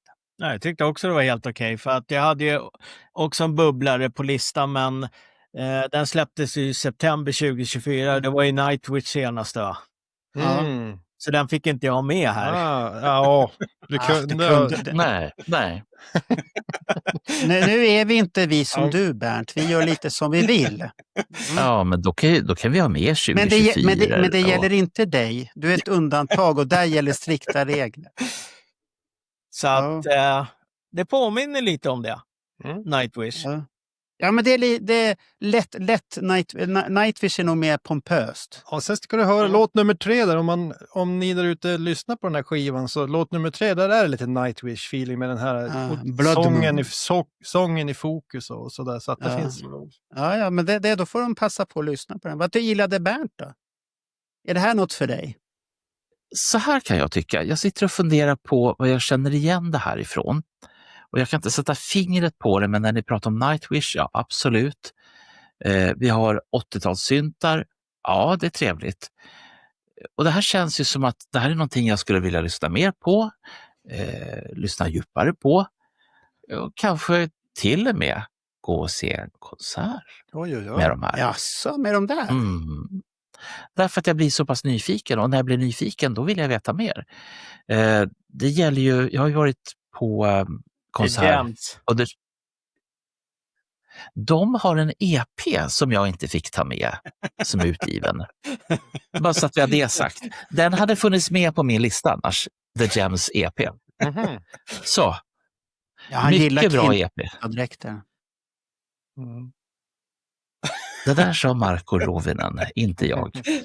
Jag hade aldrig hört talas om The Gems innan ni gjorde det där avsnittet på Gems. Och deras låtar var faktiskt lite med i rotationen inför det här avsnittet. De har en del bra låtar. Ja, de har bra låtar. Det är ett bra band. Bra gitarrister och alltihopa, musiker och sen har de en ny skiva som kommer i mars som man redan nu kan förhandsladda ner på Spotify. Jag har aldrig förstått varför man ska förhandsladda ner grejer, men så att den finns där. Om du skulle ta för mycket bilder så säger den till att du kan ta fler bilder. För nu ligger Jems platta här redan. Så, Nej, men det där väcker ditt intresse i alla fall, Bernt. Ja, absolut. Ja. Det kan jag förstå, eftersom vi går till din andra plats är ju åt det här hållet. Vems andra plats? Din, Midnight City. Okej. Men då gör vi så här, för nu har jag lärt mig exakt hur spelets regler går till i den här podden. Jag säger ingenting och jag säger bara spela. Ja, vilken låt vill du höra då? Ja, spela bara. Ta en. Aha, då tar vi den här Heaven in this Hell då. Då låter det bra det där.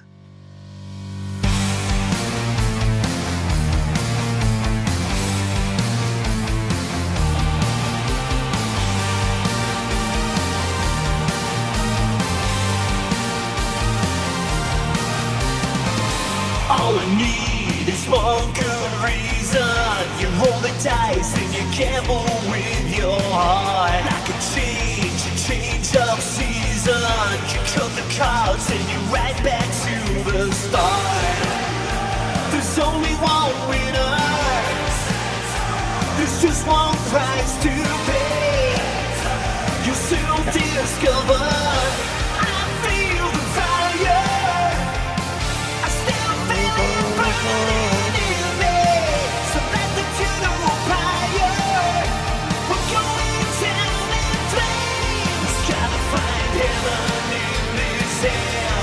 Gotta find the truth.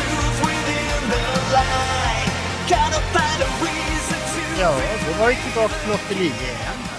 Jajamän, det här är ett band som heter Midnight City. Det är ett brittiskt band, de bildades 2017. Och eftersom de är europeiska så ligger de självklart på ett tyskt skivbolag. För nästan all hårdrock eller liknande ligger på tyska skivbolag nu för tiden. Det är också spännande och det kan vi göra en podd om med några andra en annan gång. Jag tycker att den här har precis det här hårmetall-ljudet, det här som var precis innan den tiden tog slut och grungen kom istället. Så att här har vi till exempel Paul Stanleys soloalbum på vissa av låtarna. Och sen råkar de vara Kiss-fans också, men det är en bagatell. Är de Kiss-fans också? Okej. Ja, hörs inte det? Ja, och kanske om du tänker att det är slutet av Kiss era där, innan de blev ett nostalgiband. Ja, tänk Kiss med synt. Ja. Men det hade vi ju. Men jag själv tycker svagaste länken är väl vad jag hörde på den där låten. Det är sångaren tycker jag. Låter ointressant, låter ingen spännande. Nej. Men själva, om du bara sätter dig ner och låter det här skölja över dig, så har du en, som jag kan tycka, själva soundet som du får är väldigt 89. Ja, men det var ju det jag pratade med Daniels band, att det är de här komma ut ur garderoben-banden som vågar spela den musiken de älskar mest egentligen. Ja. Den typen av genre som dog en gång i tiden men var väldigt stor. Och den kanske dog lite för tidigt för att kunna utvecklas ordentligt. För att det kom andra saker i vägen. Ja. Och den här plattan kom i slutet på november så att den är ju typ färsk. Mm. Ja, men det är ändå 30 år sedan 89A typ. Ja. Så att det är mycket band som har den äran. Och det var det jag sa till Daniel. Det kommer fler sådana band i listan. Och det är inte slut ännu heller. Det kommer fler, Daniel. Så du behöver inte oroa dig. Så att vad tyckte Roger då? Nej, jag kan lyssna på det här också. Det funkar. Ja. Det är inte det här hårda, utan det är lite melodiöst tror jag. Så att det här skulle nog kunna funka. Inte kanske hela tiden, men några låtar hit och dit ska man nog kunna slänga in i varje fall. Ja, tyvärr för mig det väcker ingen nyfikenhet hos mig. Jag kan lyssna på det men jag blir inte nyfiken och tänka vad är det här för någonting? Eller googla vidare eller något sånt där. Nej, det skulle jag aldrig... Nej, men för mig är aldrig nyfikenhet en grej jag måste ha på ett band för att jag ska lyssna på dem. För mig räcker det med en bra låt. Sen skiter jag i vad de har gjort tidigare. Men det är inte det jag menar. Att den måste ju väcka någonting i dig. En nyfikenhet, ett intresse. Att du ska vilja lyssna på bandet. Ja, du tänker så. Okej. Och du har det här att det ska trigga igång någonting. Daniel har någonting som triggar igång. Det måste ju trycka på rätt knappar. Det här trycker, det finns grejer men det trycker inte tillräckligt så knappen går aldrig ner. Om man säger så. Det är bara halvtryck. Går hissen någonsin upp då? Nej, nej, det är för svagt. Men hur är det för Daniel då? Du som gillar 80-talssoundet här. Ja, men där fick man tänka på hårdaste låtarna som brukar vara med i Melodifestivalen. Till exempel Heat, där de hade den här... Ja, där har du ju svaret. Men den är ju en bra låt. Det är en rätt så bra låt. Och jag kan tänka mig att det kan finnas låtar av den pariteten på den här skivan. Man måste ju lyssna på hela skivan innan man kan ge ett riktigt åsikt om hur det är. Men det finns grejer i det här jag gillar och jag får nog gå och lyssna på den här skivan också och höra om det kan vara något spännande för mig. Nu när du sa hit där, var det de som öppnade den där melodigarderoben att man kan hålla på med det här softare hårdrocken? Då får du fråga Bernt, det är han som är expert. Ja, jag tror nästan nu när du säger det att de gjorde det till Svensson, att Svensson kunde acceptera den där rocken igen. Jag har både Heat och 220 volt med på mina listor. Ja, men de är ju inte såna här. 220 volt är ju inte i den här gestället. Nej, men de är tillbaka i ett nostalgiskt tänk. Och jag kunde inte tänka mig för 10-15 år sedan att jag ville lyssna på Treat och 220 volt. Men bevisligen har jag gjort det nu under det här året. Treat är ju mer åt det här hållet. Ja, det var de jag tänkte. Var det Robert Ernlund eller Englund som sjöng i Treat? Ja. Ja, jag tänkte på Treat och inte Heat. Treat är ju mer åt det här hållet. De släppte ju ett album och det låter ju mer polerat sound, men det är åt det här hållet. Så de släppte en skiva i år? Treat. Ja, de har släppt en ny skiva i år. Men gamla Treat är ju Sean Bovard som har producerat åt dem. Det var där jag fick upp ögonen för Treat, bara för att det var Sean Bovard som hade producerat plattan. Fy fan vad billigt du är. När jag hör den här plattan så tänker jag på vad skulle hända ifall man tar med I Was Made for Loving You-låtskrivaren och får vara med och peta. Och Desmond Child, ja. För att han gjorde en liknande grej, och då är vi inne på Melodifestivalen, vi är inne på finska The Rasmus. Precis. De hade en låt som var väldigt lik i stilen som låtarna på Midnight City Spite the Bullet. Men de hade Desmond Child och de hade mera producentskap. Det här är vad vi får just nu. Kanske nästa platta, kanske Desmond är med där. Vem vet? Då måste de upp några pinnhål på stegen. Ja. De är lite för långt ner på stegen fortfarande. Ja, fast det är inte ett hopplöst fall att lösa. Nej, det är det kanske inte, men det kan ju vara lite tråkigt att behöva lösa den på vissa konstiga sätt kanske, men vi går inte in på det. Då går vi på Rogers häftiga tvåa. Vad hittar vi då? Äntligen! Den här låten när du dissar varenda gång jag sagt till dig att lyssna på den. Nu får du fan lyssna på den. Jaha. Vad är det för läskigt jag måste lyssna på nu då? Jag ska backa till 1982. Herregud. Så kom en låt som hette... Vilka nostalgiker ni är allihopa. Då kom en låt som hette Safe to Dance. Som var en mega hit. Och jag varit så jäkla glad när de släppte ett nytt album i november 2025, så jag fick ha med den på listan. Har du väntat på den här sedan dess? Ja! Herregud. Och första låten på den här plattan så har man ju dessutom lite toner ifrån det mest kända albumet. Ja, vilken tänker du på då? I Love the 80s. Ja. Ja, jag fastnar för In the Glorious Day. Det är en riktigt bra låt alltså. Aha. Ska vi höra på den innan vi börjar massakern? Nu är vi tillbaka på Italien-disco typ. Innan massakern börjar så In the Glorious Days med Roger. Kör fram till refrängen också. Nej, vi spelar här. Oj. Ja, nu har du ju Daniel syntare.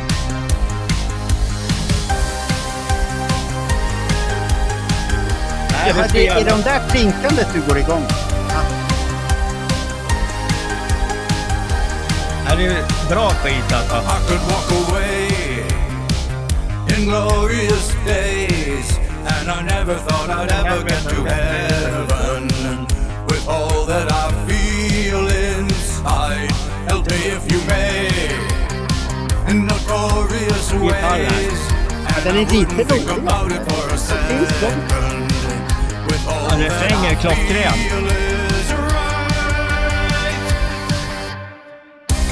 I don't wanna burn up in your fire. I just wanna jump, jump, jump, jump. I don't wanna burn up with desire. Not me, no. Ja, Marco tycker om det här. Cause I've been burned before, don't blame me. Han blir lite glad, så det är smil. Du kan stänga av nu. Då får Marco börja då. Ska jag börja? Ja. Nej, vi kör på Daniel. Daniel får börja. Jag vill vara sist den här gången. Men som en rolig låt så funkar det. Alltså, den låter lite glad och trevlig och mysig. Men sen för att jag ska riktigt gå igång så krävs det nog en vassare sångare och lite mer... Alltså det känns som lite som ett skämt. Men det kanske är det. Alltså att det ska vara kul. Nej. Nej. Jo, det ska vara kul. Ja, men alltså, och det lyckas de med. Det är ju roligt och trallvänligt och lite plinky-plink. Så jag förstår att Roger gillar det här. Jag kanske skulle vilja ha... Alltså det är inte min genre riktigt, men Nej, du vill ha mer dramatiska syntar. Ja, jag tror det. Det är lite för slätstruket, ska jag nästan säga. Alltså, det är glatt och sådär, men det är som inget drama i det. Men helt okej. Vad säger Bernt då? Det här är fina grejer. Det här är sånt där som man blir lite glad utav. På samma sätt som jag har varit arg utav en viss annan skiva, så där blir man glad. Där blir man glad utav. Där vill man gå och ringa på sina grannar och säga: hej, kan jag hjälpa dig med någonting? Ska jag putsa fönstren? Nu ljuger du, Bernt. Det skulle du aldrig göra. Nej. Men du får bli glad, det får du bli. Ja. Och sen, jag råkar ju ha en bunt med deras tidigaste plattor. Och det finns maxisinglar, de är oändliga och man blir glad hela tiden. Men de gick upp i rök. Jag tror att deras sista platta, var det Pop Goes the World? Ja, 87 kom den. Ja, och i så fall det var ju vad som hände i deras värld. Pop Goes the World. Ja. Men jag tycker det här är klämkäckt, glatt, trevligt.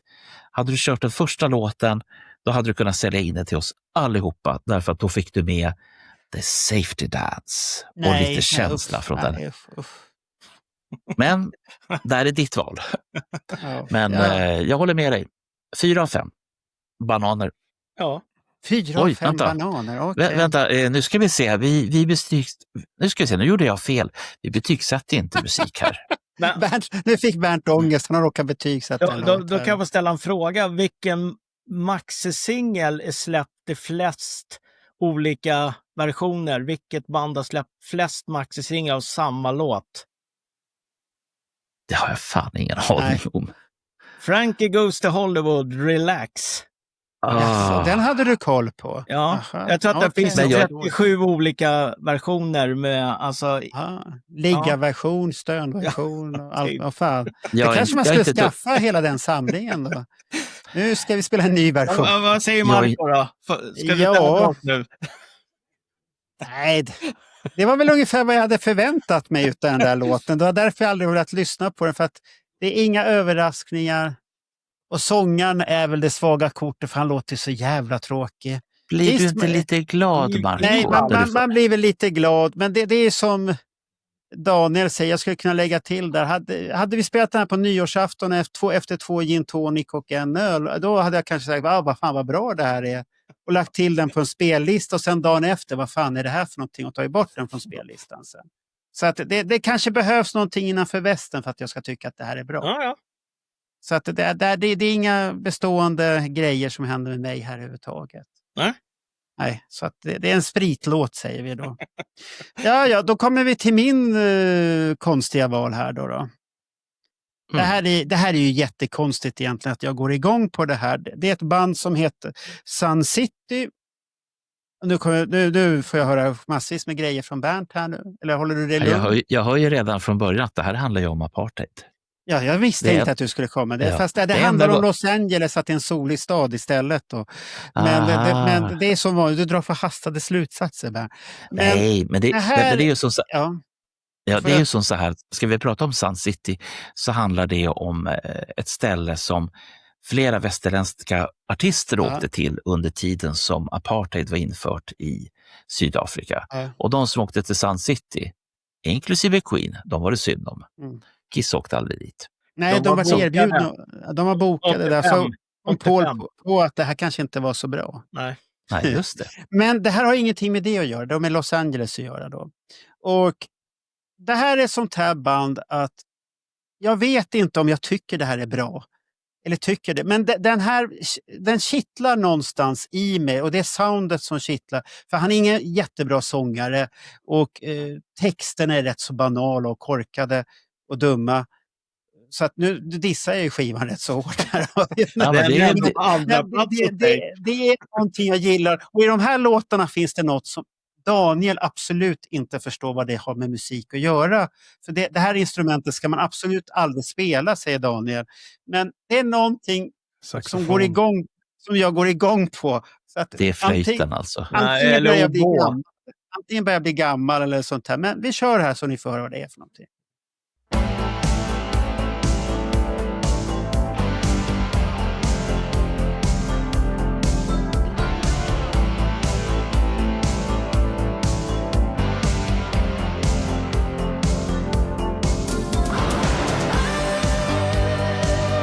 I 80-talet. 89.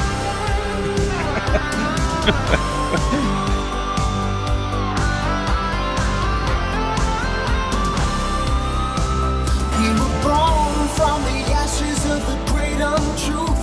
That love could be our saving grace. Det är ju fan There was 80-talsdisco no alltså. one to pick us up when we got Nej, lost. Är du säker på att du inte har smugit in en platta från 89 i våran 2025-lista? We were young, we were living it up. But Det är så här Dan Hartman eller något så här från slutet av 70-talet, början av 80-talet. där. Instant replay. Eller hur? Jag vet inte varför jag går igång på soundet. Det är någonting som är knäppt hos mig här. Men jag vet inte vad som är. Jag kanske har varit med fel kvinna eller något sånt. Har fått någon Ja, men du är i slutet av 70 och början av 80-talets... Ja, så att det är jättekonstigt det här. Varför gillar jag det här? typ, Nu säger vad ni tycker om det här Sun City och deras album Forever. ja, jag kan börja. Jag gillar ju sånt här. Ja, du går igång på det här Ja, också? jag gillar det här också för att det är just den här övergången från 70 till 80-talet, precis mittemellan den epoken. Miami Vice-stuket lite. Ja, lite åt det. Dan Ja, just Hartman, hela den här grejen innan den riktiga 80-talsdiskon kom med mycket syntar och så här saker. För Så deras videos är som Miami Vice. När Ja. jag tänker på det. det är precis mittemellan här. Ja, fy fan vad Jag läskigt. köper det här helt. Okej, uff, läskigt. Oj, oj, oj. Nej. Och Bernt? Han är chockad, Bernt. Jag försöker sätta fingret lite grann på det här. Ja. Nu får du dissa mig så jag dissade din japanare där. Nu är jag tvungen att dra fram omslaget till den här. Och det luktar 89 lång väg. Det är ingen snack om den saken. Och jag tror att den här har legat i en frysbox. Och så är det någon som har tinat upp den nu 2025 och tänkt, ja men vad fan, det var väl inte så dålig. Vad säger du, Evert? Jo, tack ska du ha. Man blir lite glad av den. Och du då, Johan? Det är som så här att det här kan man ju diska till och då är det bra. Det är tror jag. Men det är ju inne med sånt här konstigt nog. Att göra den här typen, det är massvis med band som gör den här typen av musik. Eller så är det jag som får de tipsen, jag vet inte. Spotify har fått för sig att han ska mata sånt här på mig. Ja. Så att jag tycker Det finns väldigt mycket merch att köpa om du känner att du vill gå all in här. Ja, nej, det vill jag inte göra. Och Daniel, han tappade när saxofonen kom på den andra låten, misstänker jag. Ja, saxofon är ju vackert. Men jag vill inte ha det i mina pop- och rocklåtar så mycket. Det blir någon kraschlandning där för mig. Men det jag tycker med den här, det vi hörde nu har man inte hört hela skivan, men de band som jag fastnar för, som jag nämnde, The Brides of the Black Room och The Mind Palace, de här svenska banden, de har som något nytt med i. Alltså du anar att det är 80-tals grund, men det finns någonting nytt i det också så att det känns fräscht. Ja, de kommer ju från samma garderob. Ja. Sen går de ju olika vägar allihopa, om man säger så. Av det här vi hörde nu så hörde inte jag någonting nytt i det här, utan jag tyckte det kändes precis som Bernt var inne på, att någon har gjort det här för 30 år sedan. Det kom ingenting nytt. Och då är det ju bra, men kanske inte det finns inte det där lilla extra som jag hör i de skivorna som jag har valt. Jag tycker att det finns ytterligare en dimension. Men det som jag gillar, det är det här soundet jag gillar. Det är lugnande och häftigt. Man sitter i tunnelbanan och åker till jobbet, så lyssnar man på det här så är det härligt sound. Men då har jag oftast plockat bara någon låt som är min lista. Sätta igång och lyssna på hela albumet, då blir jag lite så här för det gjorde jag på jobbet och då var det efter ett tag att, nej, är det samma låt jag lyssnar på nu igen? Eller? Så att det varit lite för mycket, om man säger så. Sista, och nu är det ettorna vi ska placera här nu. Och det kanske inte är riktigt, men den har råkat bli etta för allihopa, olika album då. Så att vi kanske ändrar oss dagen efter, men idag precis så är det här albumet respektive tycker är etta. Och så vi börjar med Daniel. Ja, men det här är min nummer etta från förra året, fast nu har jag ju fuskat lite med den här också. Den var så himla bra, för den kom egentligen 2024. Men det tog ett tag innan jag gillade den. Jag gillade deras debutskiva jättemycket. Och sen kom den här. Jag tyckte den var inte riktigt lika bra, men Sen har jag sett dem live några gånger sedan dess och den har vuxit för mig skivan och nu gillar den. Det är nog den jag lyssnar på mest just nu.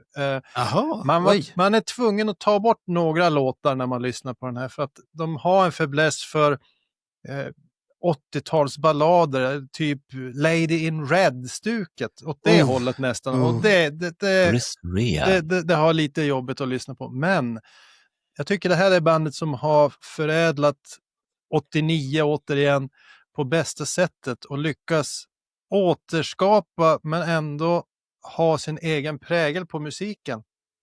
Vad sa du, Bernt? Var det Chris Rea, var det inte Christer Berg som gjorde Lady in Red? Christer Berg har gjort den. Lady in Red. Chris liksom. Nej, det är Christer Berg är det fan. Sa du Chris Rea?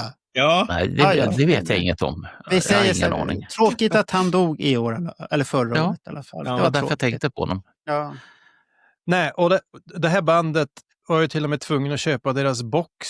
Så här har jag en liten box. Och där står Har du det gått och köpt en box? Ja, Nestor, Teenage Vem Rebel. var det nu Daniel, nu ska du svara på en fråga här. Ja. Titta nu, jag pekar här riktigt ordentligt. Var det inte du som sa att boxar behövs inte? Musiken ska finnas streamande. Det är sant. Men nu är det så att tjejen jag bor ihop med har jag lyckats övertala och gilla det här. Så att det här köpte jag ju egentligen till henne då. Fast egentligen till mig också lite grann. Men så Fick hon den i julklapp?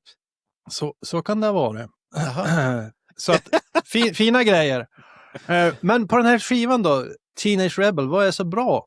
Ja, för det första, så här har du ett band som har humor, kunnande, de har allting som behövs för att det ska kännas roligt. De har distans. Om ni kollar deras videor så har de roligaste videorna som har gjorts på åratal. Till exempel, vi kan ta min favoritlåt från den här skivan som vi kommer att höra lite från, heter Victorious. I den, nu skulle Johan har varit med för att en Djurgårdsprofil är med den. Niklas Wikegård, länge tränare i Djurgården, men Roger gillar också Djurgården. Ja, just det, ja. Du måste ju se videon. Niklas, till och med Tommy Mört är med i videon om du kommer ihåg han, en gammal back från 80-talet. Nej, han var forward. Han spelade ihop med Håkan Södergren kanske var det. I början av 80-talet. Ja, men det är bara Djurgårdare. Det är ingenting att prata. Det får gå vidare där. Han var ju aldrig särskilt jättebra. Nej. Men han är med. De visar upp ett hockeykort på Tommy Mört där bland annat. Och sen har de ju skurk. Det är en hockeymatch då i videon där de möter varandra. Och motståndarlaget, ena laget coachas av den här Wikegård och andra är ju han, Godmorgon Sverige, vet han, Per Ragnar är ju coach för det andra laget och en galen satanist som liksom försöker med mörka krafter vinna matchen. Men de hade ju med han på första albumet också. Ja, han är som blivit exakt, han är som blivit en stammis. Han har hamnat efter den här låt den rätta komma in i det här ondskefacket här nu. Ja, han är den onde i deras videor och de är så roliga videorna och så är det massa sådana små detaljer. Det är någon Kiss-affisch här och någon Twisted Sister-affisch där och det är jätteroligt att se de här videorna. Man kan hitta saker om man tittar på dem flera gånger. Men musiken är jättebra och du har ju framförallt 3 låtar. Du har Victorious när du får en sån här happy feeling som handlar om att vinna. Unchain My Heart, en jättebra låt. Och We Come Alive som börjar med ett plink som påminner om plinket till Exorcisten om ni kommer ihåg intro till den. Jätteskönt plink om man nu är inne på plink. Vi har ju haft lite plink idag. PT4 dokumentär har också en bra dokumentär om Nestor om man är ny om det är ett nytt band för en. Rockbandets Nestors återkomst heter den. Förra månaden kom ut en jätterolig artikel i Falköpings tidning om keyboardisten och den heter Den rockande rektorn i Nestor och så pratar han om det här med att jobba som rektor men på helgerna vara rockstar. Jättekul artikel. Så humor är genomgående för det här bandet men det ska inte överskugga en talang. Är inte han skallig också? Ja, det kan han vara. Jag för mig att han är skallig, ja. Just det. Men humorn är framträdande, men det är ju musiken som är så himla bra. Så då tycker jag vi kan lyssna på Victorious. Är det Victorious vi ska lyssna på? Så det ska vara bra det här nu då? Det här är bra grejer. Okej. Då kör den nu. Oj.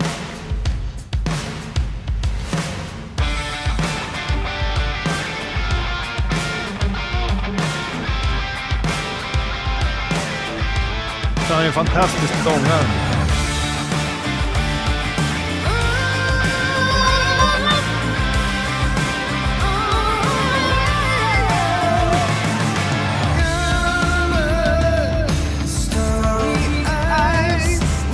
Texten är också roligt. De är så här, man får samma känsla som när man ser den här Stephen King-filmen om de här pojkarna. Vad heter den? Vad heter den där filmen om de här pojkarna som går längs en järnväg? Jättemysig film. Stephen King. Stand by me. Ja, Stand by me film. Oj, det var inte.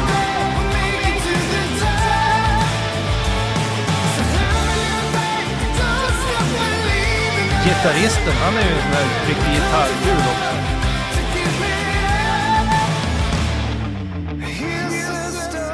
Ja, där kan du pausa. Ja. Mm.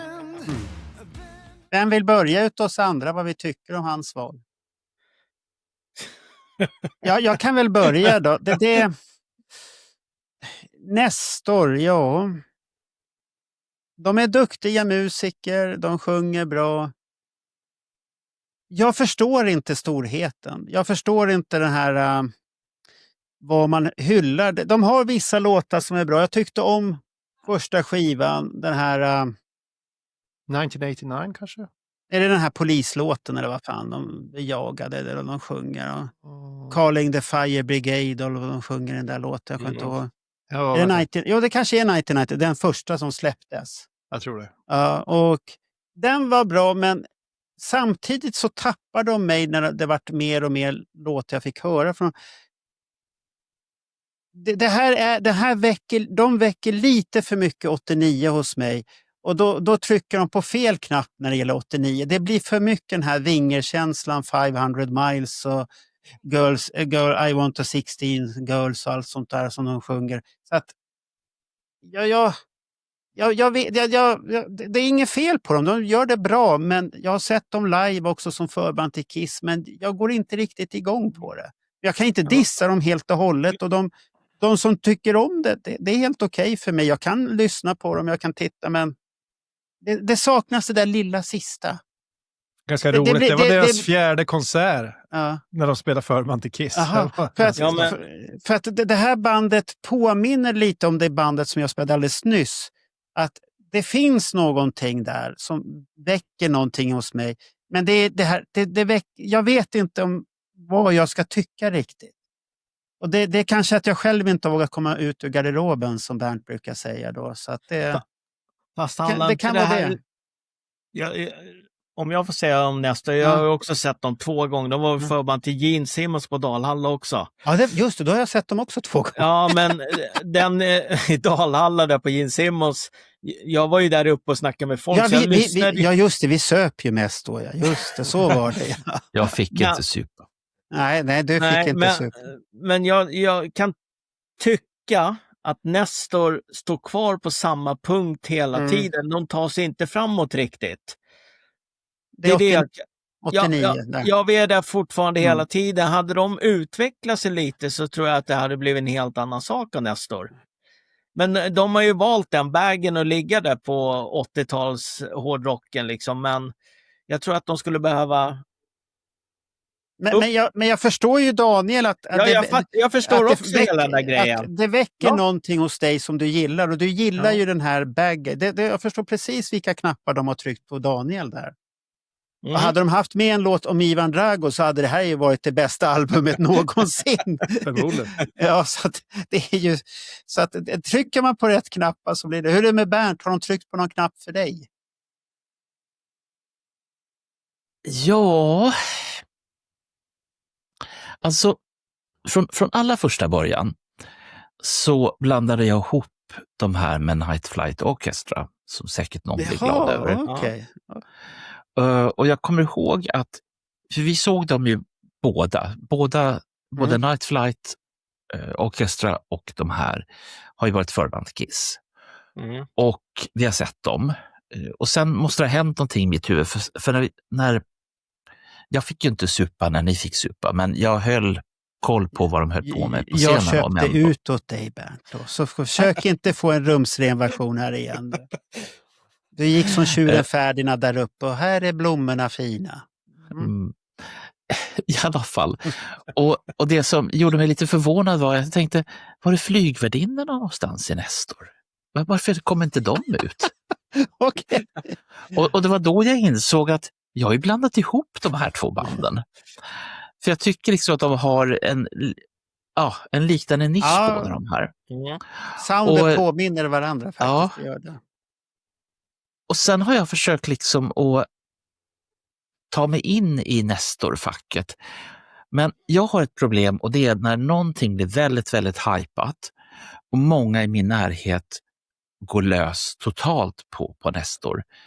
Vi har till exempel Alexander Johansson som är Nestor-master numera. Ja, han har börjat predika för dem nästan. Ja, han är en, och nu kommer Daniel, Mr. Allting ska streamas. Och sen har du ju Patrik Ek du inte får glömma. Han är också en predikant för Jo, Nestor. precis. Och Ja, och Night det Flight Orchestra.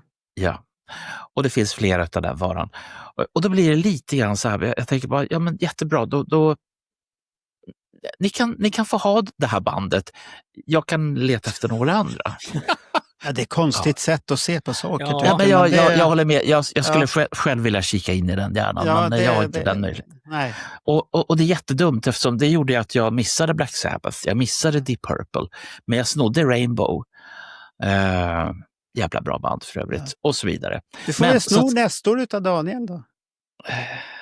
Roger. Nej, men jag är nog lika som Marco. Jag vet inte, jag har nog inte öppnat den här dörren riktigt heller faktiskt. Ja, men det Ja, tog ja. ett tag för mig. Alltså, jag var lite grann inne som jaha, det här är som Night Flight Orchestra och allt det här. Men ju mer jag lyssnade på dem så insåg jag att de här var ju mycket bättre än Night Flight Orchestra. De hade en helt annat driv. De hade teman på skivorna. De hade genomtänkta videor. De har en superbra frontman live.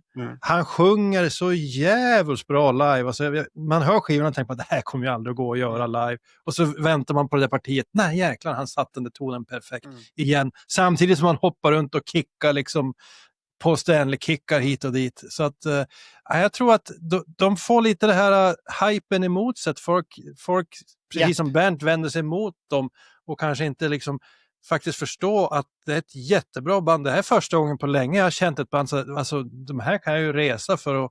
Jag är lite sugen på den här Nestorfest, men den är ju i Falköping. Det är 100 Ja, mil bort. men då ska du åka dit. Den är jätterolig. Skolan har börjat precis, och man ska... Så det är ju sämsta tiden. Har du inte lärt känna Patrik Ek och Alexander Johansson? Ja, lite flyktigt har vi väl pratat Ja. om, men... Där har du 2 stycken, och Patrik Ek, han är riktigt die hard alltså. Han brukar ju springa omkring i Night Flight Orchestra-jacka på alla konserter. Ja, jag har sett. ja. Man säger han, ja, där är Guldjacka. guldjacka. Han är smart. en sån där, det sköna med Patrik Ek är det att han är hängiven. Ja. Gillar han någonting så visar han det till 100% att han gillar det. Och jag tycker det är så charmigt att se när någon är hängiven. Så här, Ja. bara kör på. Tänker inte ett skit på vad andra tycker. Nej. Det får du tycka, jag tycker det här. Och det ska han ha eloge för tycker jag. Så att nej, jag tycker gillar du Nestor så åk till Nestorfest. För det säger alla är riktigt, riktigt bra. Och kolla med Patrik Ek och med Alexander Johansson. Alexander om de har någonstans man kan bo billigt eller något sånt där. Eller om man kan bara sova, krascha en natt. Eller vad är det, 2 nätter festivalen är? Eller jag vet inte. Ja, jag tror det är Ja. 2 nätter. Ja, så kolla med dem. Jag vill fortfarande vara väldigt noga med att säga att jag har inte dissat Nestor, men jag kände helt enkelt att det har varit för mycket runt omkring Nestor och hypen runt omkring. Så att det plus mina... Ja, men det kan ju besviken. döda. Och samtidigt så kan vi ju säga så att i Kiss-kretsar så är det här Nestor ett band bland mina Kiss-vänner. Antingen älskar du det eller så hatar du det. Du får inte vara i mitten. Det här är precis som en annan kontroversiell fråga. Antingen är du där eller där. Du får inte vara i mitten som Bernt och jag och Roger. Vi är lite i mitten där. Vi vet verkligen inte. Antingen för att det är så många utav mina Kiss-vänner som säger fy fan vilket skit. Det var skit 89, men nu det spelar väl ingen roll om det var 89. Du kan ju lyssna på det i alla fall tycker jag och försöka. Men då dissar man det innan man har hört det riktigt tycker jag också. Det är lite tråkigt. Sen kan det ju också vara en grej att man har sett dem som förband också. att det spelar in också. Ja. Jag har ju aldrig sett Nestor som en huvudakt någon gång. Det kanske blir Nej. någon helt annan grej. Ja, för på Nestorfest är de ju huvudakt. Ja, det är det jag Och menar. Det tutar kanske kör. blir en helt annan känsla. För förband så blir det oftast att folk står och snackar och skiter i förbandet typ liksom. De bara, det här var väl okej liksom. Då går vi till Bernts Nej. etta. Den är jag Ja. jag är väldigt förvånad över din etta. Men du får presentera din etta nu. Ja, du, vem fan är inte förvånad? Nej.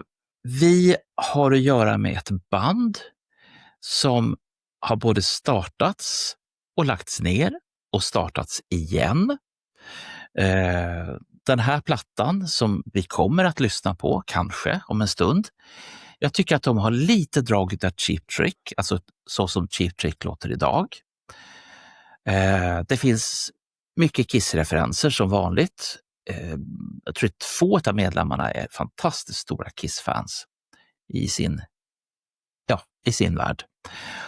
Och den här gavs ut i början på 2025. Så jag kanske skulle ha petat in den här i den podden som vi inte gjorde för 2024. Men så att vad vi kommer att lyssna på, det är Nicke Andersson band.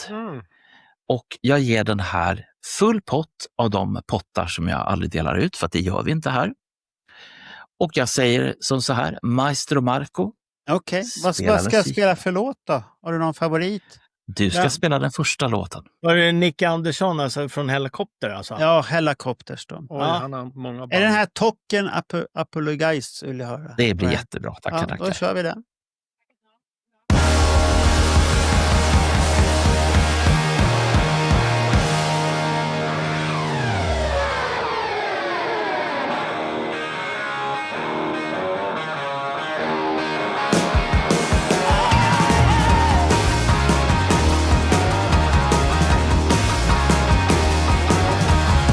I know the silent treatment. I'm good, but been a little ignored. I'm okay with a cold shoulder or two.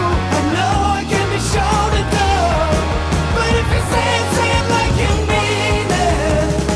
No need to fall to your knees. A straight up sorry would do it, but I don't need no token apologies. Det påminner om All America Man. Ja, men man har hört mycket Kiss-kopplingar i hans... All America Man, samma riff. Ja. Så här har vi svenska Cheap Trick, nämligen The Helicopters. Plattan heter Overdriver. Ja. Och ifall någon undrar hur, eftersom ni allihopa är jätteförvånade över min topp 5 och hur den blev. Och Ja. det är helt enkelt en blandning utav mitt betygsättande. För privat så betygsätter jag all musik. Och en kombo utav det och hur mycket jag har spelat de här. Och det blir ju så när man ger någonting högsta betyg i sin egen värld. Och sen så kommer plattan i januari. Då hinner man lyssna på den här jättemycket. Så att, ja pojkar.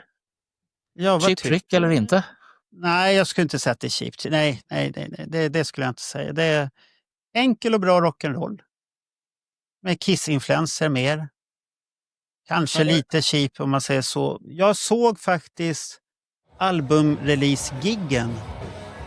Gigget, första de gjorde med den här skivan. Riktigt bra, och de hade ju en ny gitarrist med där då. För Dregen har ju en handskada så att han har fått kliva av från Helicopters då.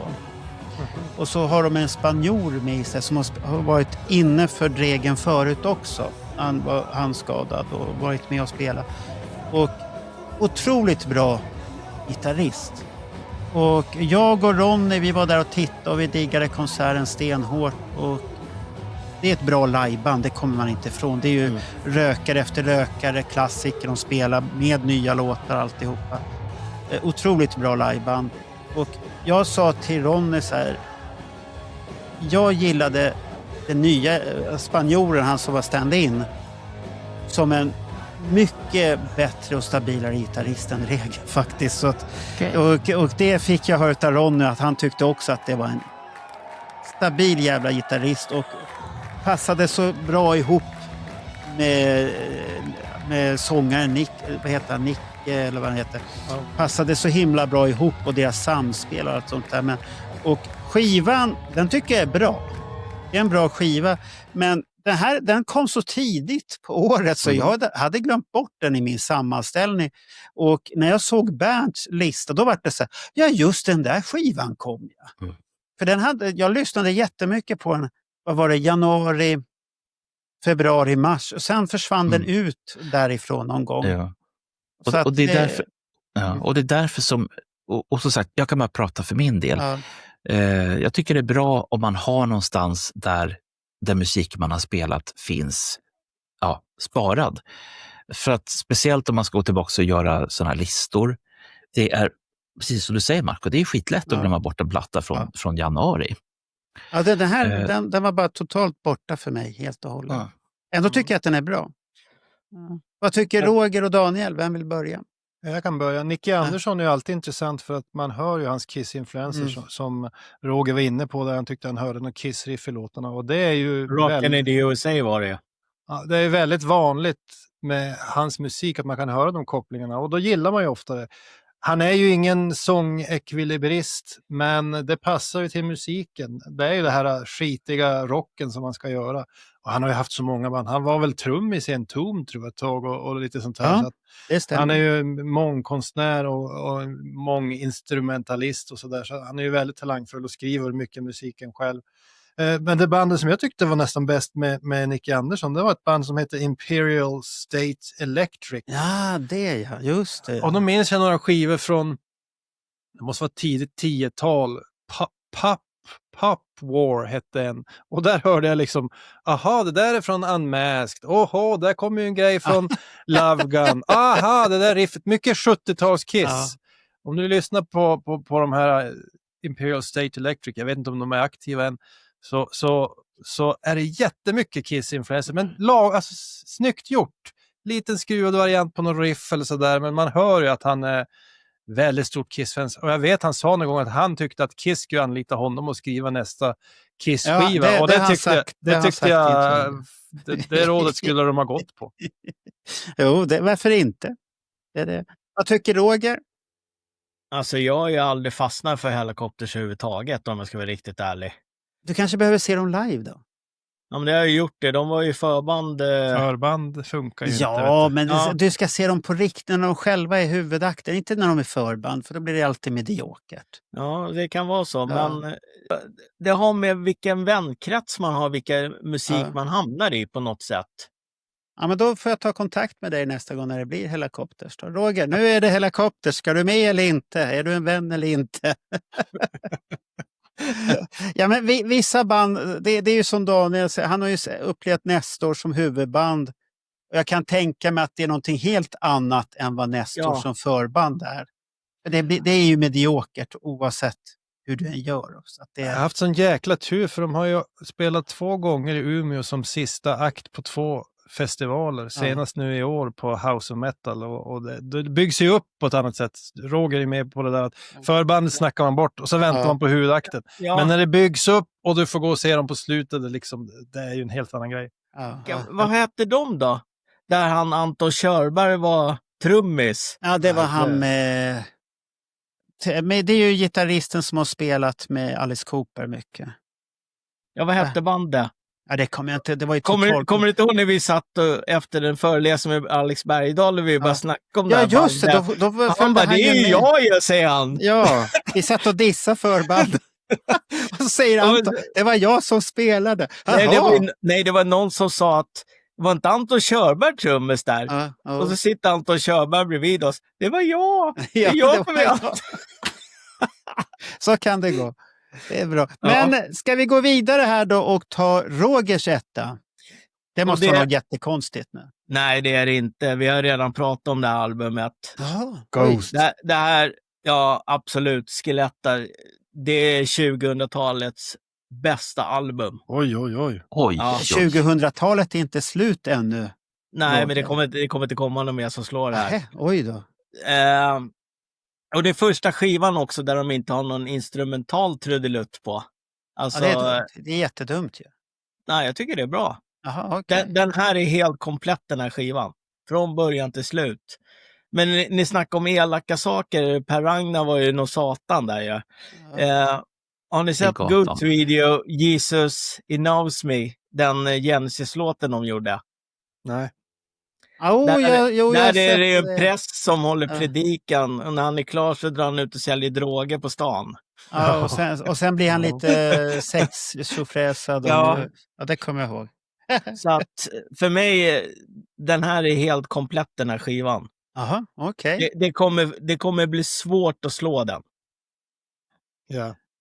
Vet du vad, jag kan slänga in en platta direkt där. Samtidigt som jag pratar med Jenny så tittar jag på alla de plattorna som inte fick vara med på min topp 5-lista. Och jag säger som så här, min Mammoth, The End, slår din Skelleta med hästlängder.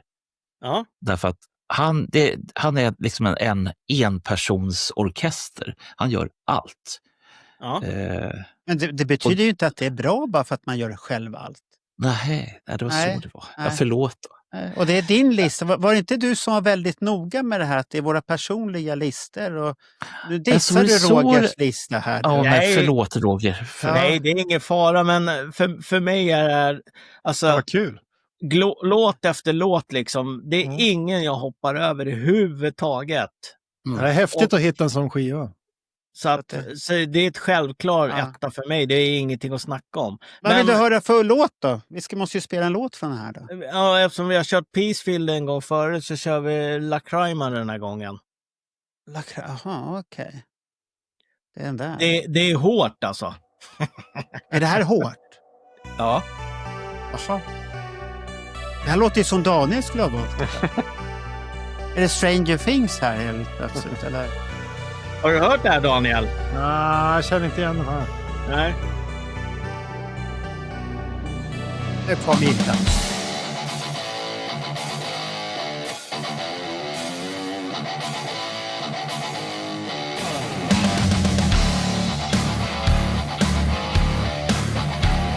Det här är ju tungt som fan. Ripping through every poem like a vampire show. Det här var väl första singeln? Nej, andra. And it takes one to know him, like I knew you would. In the middle of the night it beats. In the middle of the night Refrängen är ju klockren på den här. everybody knows. Och så winningen på rösten nu. Everywhere I go, Här, lyssna nu. I can never run and I cannot hide. Och så kommer refrängen. I'm done crying over someone like you. I'm done crying. Ja, det är en slitt. Ja. Det var lite annorlunda jämfört med Bernt där. Bernt körde mer rockrökare, du kör pompöst. Ja. Och gillar det här. Och så har vi Nestor också. Ja, Nestor. Ja. Ja, det är en jävla blandning på era skivor. Men vad ska man säga om den här som jag inte redan sagt? Att det är en helt okej skiva, men. Ja, du är fast i det gamla Ghost. Det är Ja, det. jag är det, här, Ja. det ska vara lite mer skrämmande, lite varulv och jag Dracula. köper det också. Mer blod och styckningar och sånt här. Men när Ghost kom så det var inte det min typ av musik överhuvudtaget. Ja, det har blivit det först nu alltså? Ja, det var ju med, vad hette det, Squarehammer som jag fastnade på Ghost. Du är en late bloomer. Ja, det kan man ju säga. Ja, men jag upptäckte dem själva vid Squarehammer också, så att då är jag också en late bloomer. Ja, där kom det fram. Ja, så att jag är inte tidig på Ghost. Tidig på Ghost, då är det Clifford och Morgan. De var väldigt tidiga på Ghost. Ja. Och gillar det där. Och, Men ja, en annan sak som är rätt intressant med våra listor är att det är jäkligt mycket svenska band alltså. Ja, jo, det är det faktiskt. men det är hög kvalitet. Är det någon annan som vill säga något mer om Ghost, eller har vi sagt allt om Ghost redan? Ja, vi har pratat mycket om det. När Bernt, eller var det Bernt som plockade upp den Ghosten? Ja. Ja. Jag har Ghost med, jag tror det var som 4. Ja. Ja, just det. Ja. Ja, men då går vi till min... Nu får vi byta mark totalt här alltså. För att nu ska vi... Vi ska Ivan faktiskt... Drago. Nej, det är inte en Ivan Drago, men man skulle kunna säga att det handlar mer om ångest, och det kanske var det Rocky hade mot Ivan Drago om man jämför. Och Rocky går ju in på en isrink där de har byggt en boxningsarena, så det är den enda likheten som finns med den här gruppen, för att det här är en liveskiva som är inspelad på en isrink i Globen. Oj då. Där publiken sitter runt arenan och själva evenemanget är på isen där bandet spelar och gör en pampig show med ljusshower och skridskoåkare som kommer, och de är från Finland, skridskoåkarna. Tjejer som åker, och det är Nina Persson är gästartist. Mikael de la Cour, eller vad heter han? Nu ska vi titta så att jag säger rätt här. Henrik de la Cour är också med sångare där. Och Henrik vill jag ta upp bara för en sak, för att de flesta vet inte vem han är. Men han var den som bjöd Kiss Sverigeboken när den var klar. Releasepartyt var i Garlic, deras underbar. Där har Bernt varit flera gånger, den här konstiga lokalen där under. Ja. Och det har de också varit där, Roger. Ja. Då var det han som skötte baren, och den såg lite annorlunda ut på den, hur den var vinklad då på den tiden. Vi var väl där på Carjam, va? Ja, på Carjam var vi där. Men då hade vi Kiss i Sverige releasefesten där. Ja. Den var på den. Och så att det är den kopplingen. Och han är ett Kiss-fan också. Och god vän med Strage. Men det här bandet är ju Strages jättestora favoriter. Tittar man på hans jacka så brukar det här, läderjacka, så står det här bandet på ryggen. Pratar vi om syntadeln? Ja, Kite, ja. Ett syntband som är väldigt annorlunda, som jag upptäckte när de hade en kväll på Operan, kan man säga, med Kite. Där de uppträder i Stockholmsoperan, där operahuset där, och gör en show och de har en sån här jävla duk framför sig på något konstigt sätt. Och de spelar bakom en duk, och så har de projektioner, så ser man dem halvt igenom det där också. Väldigt mystiskt och sånt där. Och det var då jag fastnade för att jag är ju lite svag som Roger och Daniel är för syntar. Det finns någon sån där konstig syntådra som vaknar. Jag fick inte vara med där. Nej, du gillar inte syntar sådär, Bernt. Du gillar mycket konstiga band. Men så att det finns mycket häftiga band som det här. Och nu tänkte jag spela en låt till er så att ni får höra hur det låter då. Ni kanske inte har hört det här förut? Jag har aldrig hört talas om de här. Daniel då? Jag har läst om dem i hans krönikor, men jag tror inte jag lyssnar så mycket på dem. Okej, för det här är från liveshowen nu på Globen som var det var här i höstas, eller var den på våren? Jag kommer inte ihåg. Är den släppt som skiva, eller har du den är släppt som skiva, och SVT har precis i dagarna nu hela liveshowen på SVT Play. Okay. Riktigt pamp och jävla bra ljud på den också. Så att det... Bernt vill komma in. Ja, jag försöker i alla fall. Jag ska se, 3, 6, 7. Alltså det är den 14:e mest spelade skivan hos mig. Och hade den nu inte varit för Peter Criss, då hade den varit ännu högre upp. Peter Criss har jag tydligen vrålkört. Men på 14:e plats, alltså under hela året 2025. Och då får man ju ligga i för att komma så pass högt upp. Och ändå gillar du inte syntar, så att det är otroligt. Nu ska vi ta och prata om John Carpenter. Vi pratar om hans... Nu är Bernt tyst, och så ska vi spela Johnny Boy. Är ni beredda? Ja. Yes.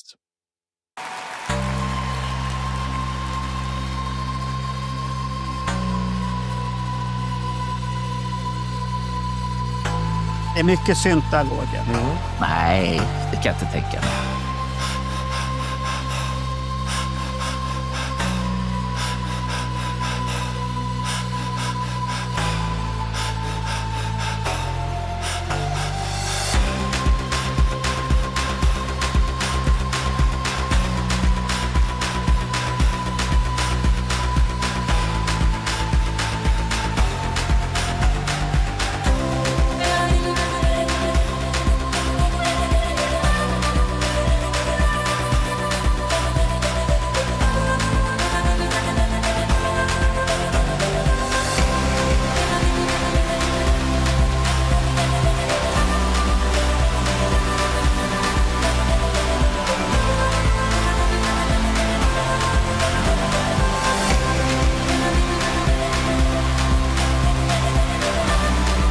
komma in i låten.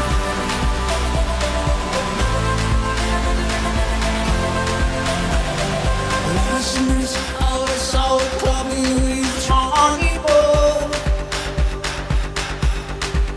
We had a hard time getting all the girls being Johnny Boy. The crowd was shaking, so I turned to Johnny Boy. Bra And sångröst we i alla went fall. out, I know myself, and thinking doesn't work to heal myself. And eating is not hard, but no one's apart. So I go out, I Inte know hörde. myself. Nu får ni gå och titta på video, alltså den här liveshowen på SVT Play där. Så det kan ni titta på.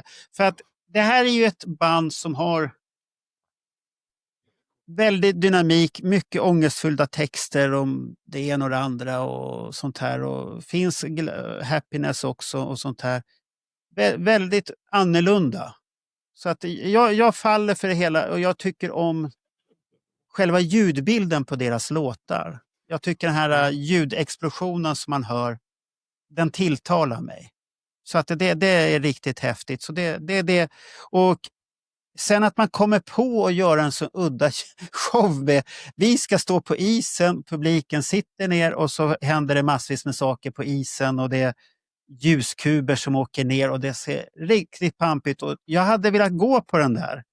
Sen glömde jag bort den där jävla konserten. Sen när jag skulle köpa biljetter, då var det slut redan. Så att det var ju så typiskt. För jag ser den konserten för att sånt där, det är lite åt han fransmannen som som väckte syntgubben hos mig på början av 80-talet.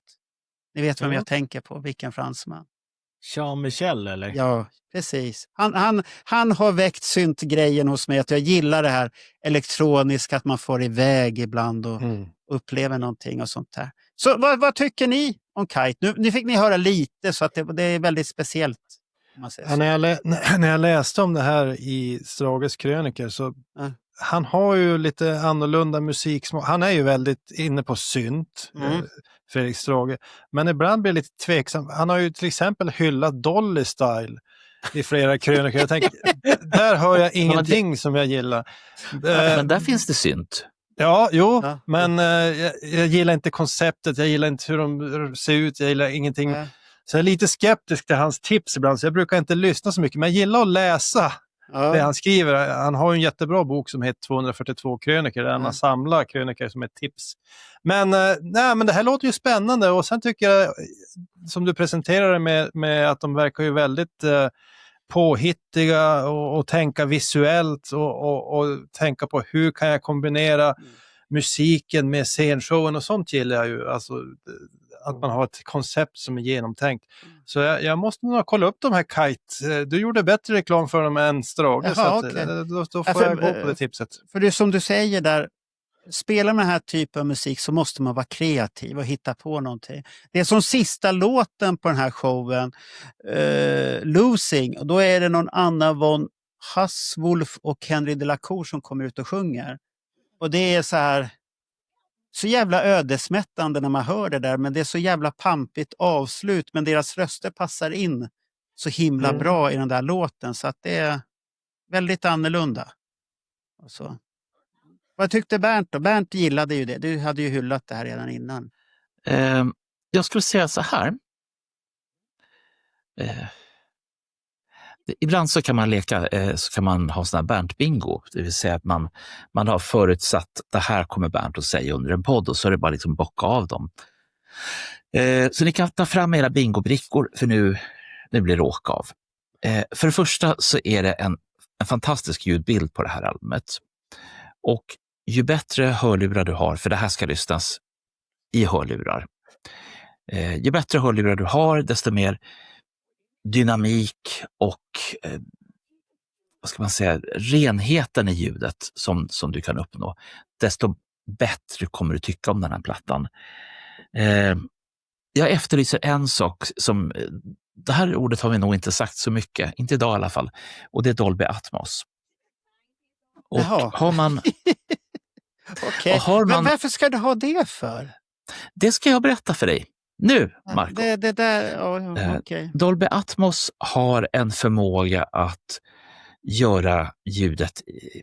Jag brukar säga så här, i vanliga fall så ser du på bio och då har du en bioduk, that's it. Men i Dolby Atmos så blir det widescreen, det blir cinemaskop. Och nu är det som så att det är inte alla artister som utnyttjar det där fullt ut. Både Alive och Dress to Kill som har en Dolby Atmos-skiva. Det är fjantigt. Man har bara tänkt, vi ger dem lite Dolby Atmos. Men sen finns det då band som Kraftwerk eller Yellow som har gjort Dolby Atmos-utgåvor och det låter hur jävla bra som då ska jag säga, vad var den gemensamma nämnaren för de två banden som hade gjort perfekta utgåvor? Elektronisk musik. Ja, precis. Och då, syntar kommer ju alltid mycket lättare fram än Dolby Atmos än vad gitarrer och grejer gör. Men jag har lyssnat på flera, både jazz och även singer-songwriters i Dolby Atmos. Och där så får du istället en större närvarokänsla och ett djupare ljud helt enkelt. Problemet är bara det att du måste antingen ha Tidal eller Apple Music och sen måste du ha ett par hörlurar på stöd för skiten också, vilket då gör att de flesta går bort. De flesta kan inte uppskatta det här. Och det är samma sak med Kite. Kite har inte gjort den här i Dolby Atmos, men de borde ha gjort det för att det blir det här bara... Det behövs inte, Bernt. Man behöver inte ha tekniska finesser för att kunna njuta av bra musik. Ja, men det är dina akilleshäl, Bernt. Det ska gärna vara dyra hörlurar, det ska vara Dolby Atmos som ingen annan har. Det ska vara 20-tums högtalare längs alla väggar och sånt här. För att du blir inne i den här som de diskuterade faktiskt i en podd. Eller som vi diskuterade igår på middagen. Är ljud bättre på vinylskiva eller CD? Det är ett eget avsnitt. Vi kom fram allihop att det är lite mjukare ljud på vinylskiva. Men man måste ha så jävla mycket dyrare grejer för att du ska kunna höra det där. Att till och med Hellbutcher och de här andra sa att det är mycket bullshit i det hela.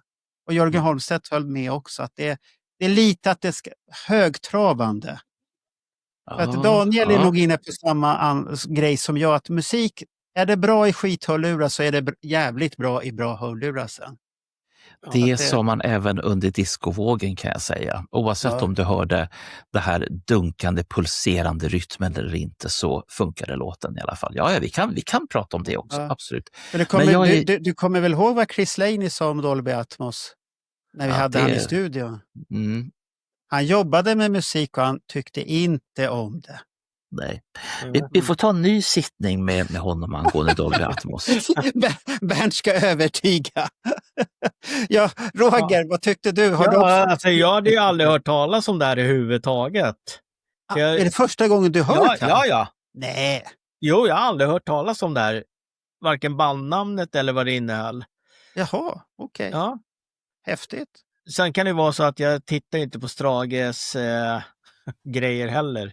Nej, om jag ska vara riktigt ärlig. Så att det här har gått helt under radarn. Men om det ligger fan på SVT Play ska jag nog fan titta på. Ja, titta. För den där live-grejen, gå inte ut på YouTube. Det finns massvis med klipp på YouTube. Men de ger inte den här snygga känslan som de har filmat på SVT. För den är... Ja, men det är ju bara att dra upp den på tv. För den höjde på en helt annan nivå, hela grejen. Ja. Jag har sett de här klippen på YouTube där det ser maffigt ut. Och jag visar för Andreas och min äldsta son. Och då sa han också, det ser jävligt häftigt ut alltihopa. Men oftast de videorna är ju folk som har filmat själva. Ja.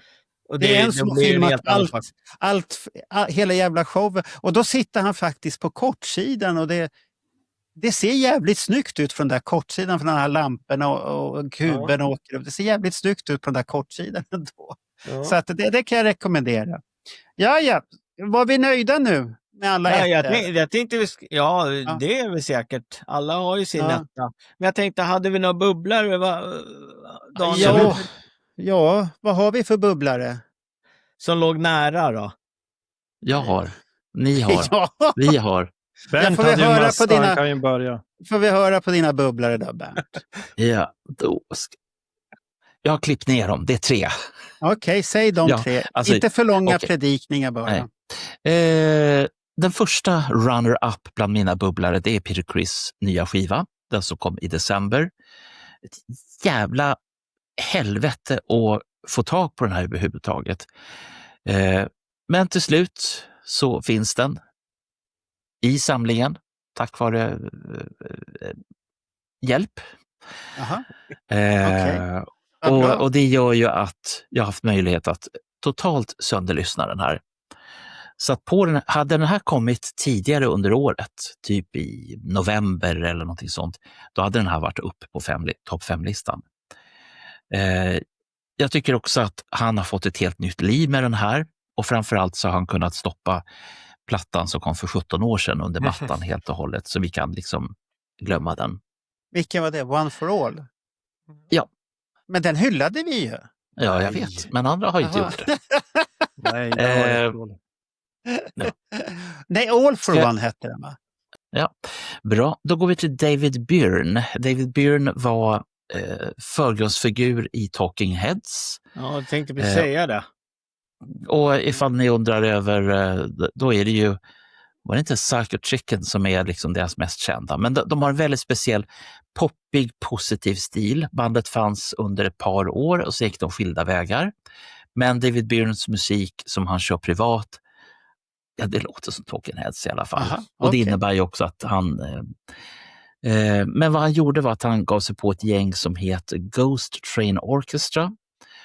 Och då blir, man kan säga så här, när rock blir konst, då har vi David Byrne och vi har Ghost Train Orchestra.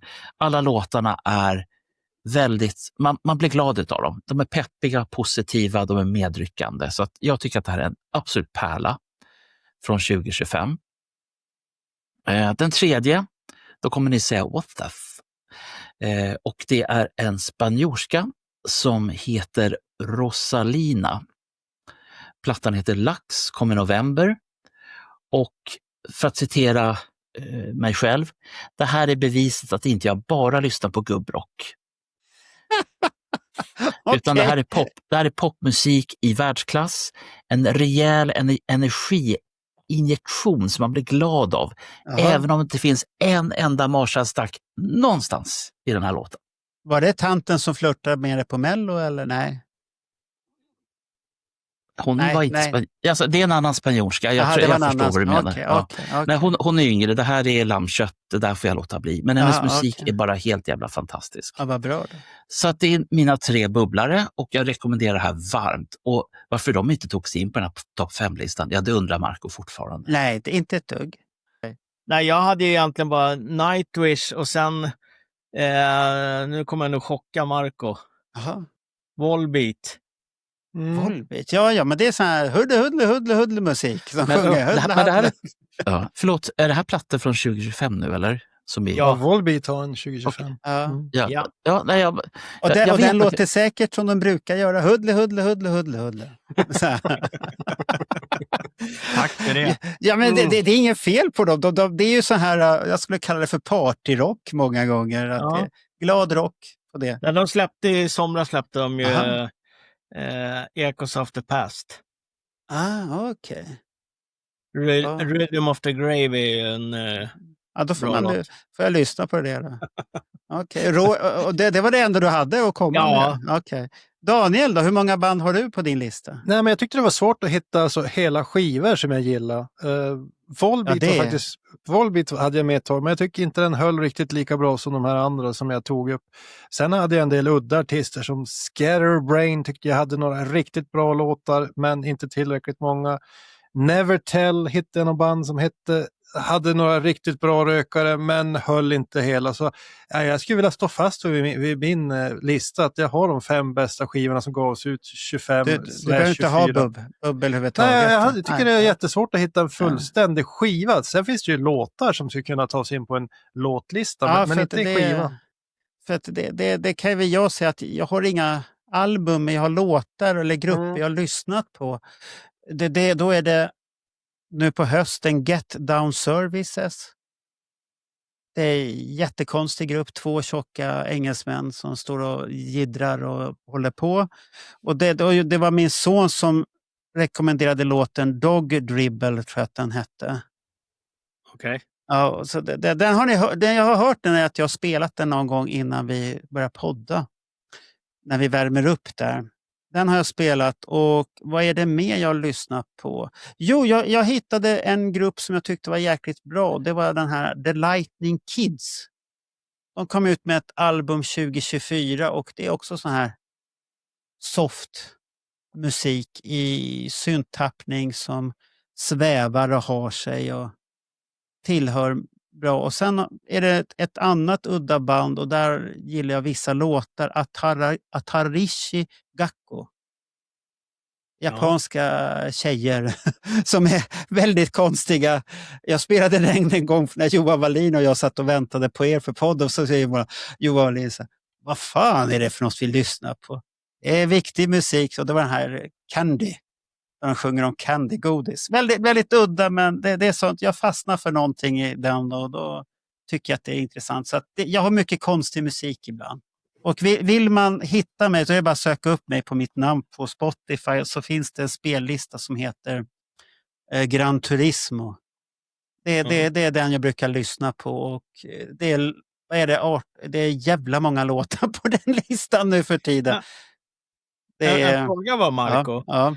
Du verkar vara en sån här person som lyssnar jävligt intensivt, sen glömmer du bort det. Ja, sen glömmer jag bort det. Ja. Det är väl någon bokstavskombination som går en gång.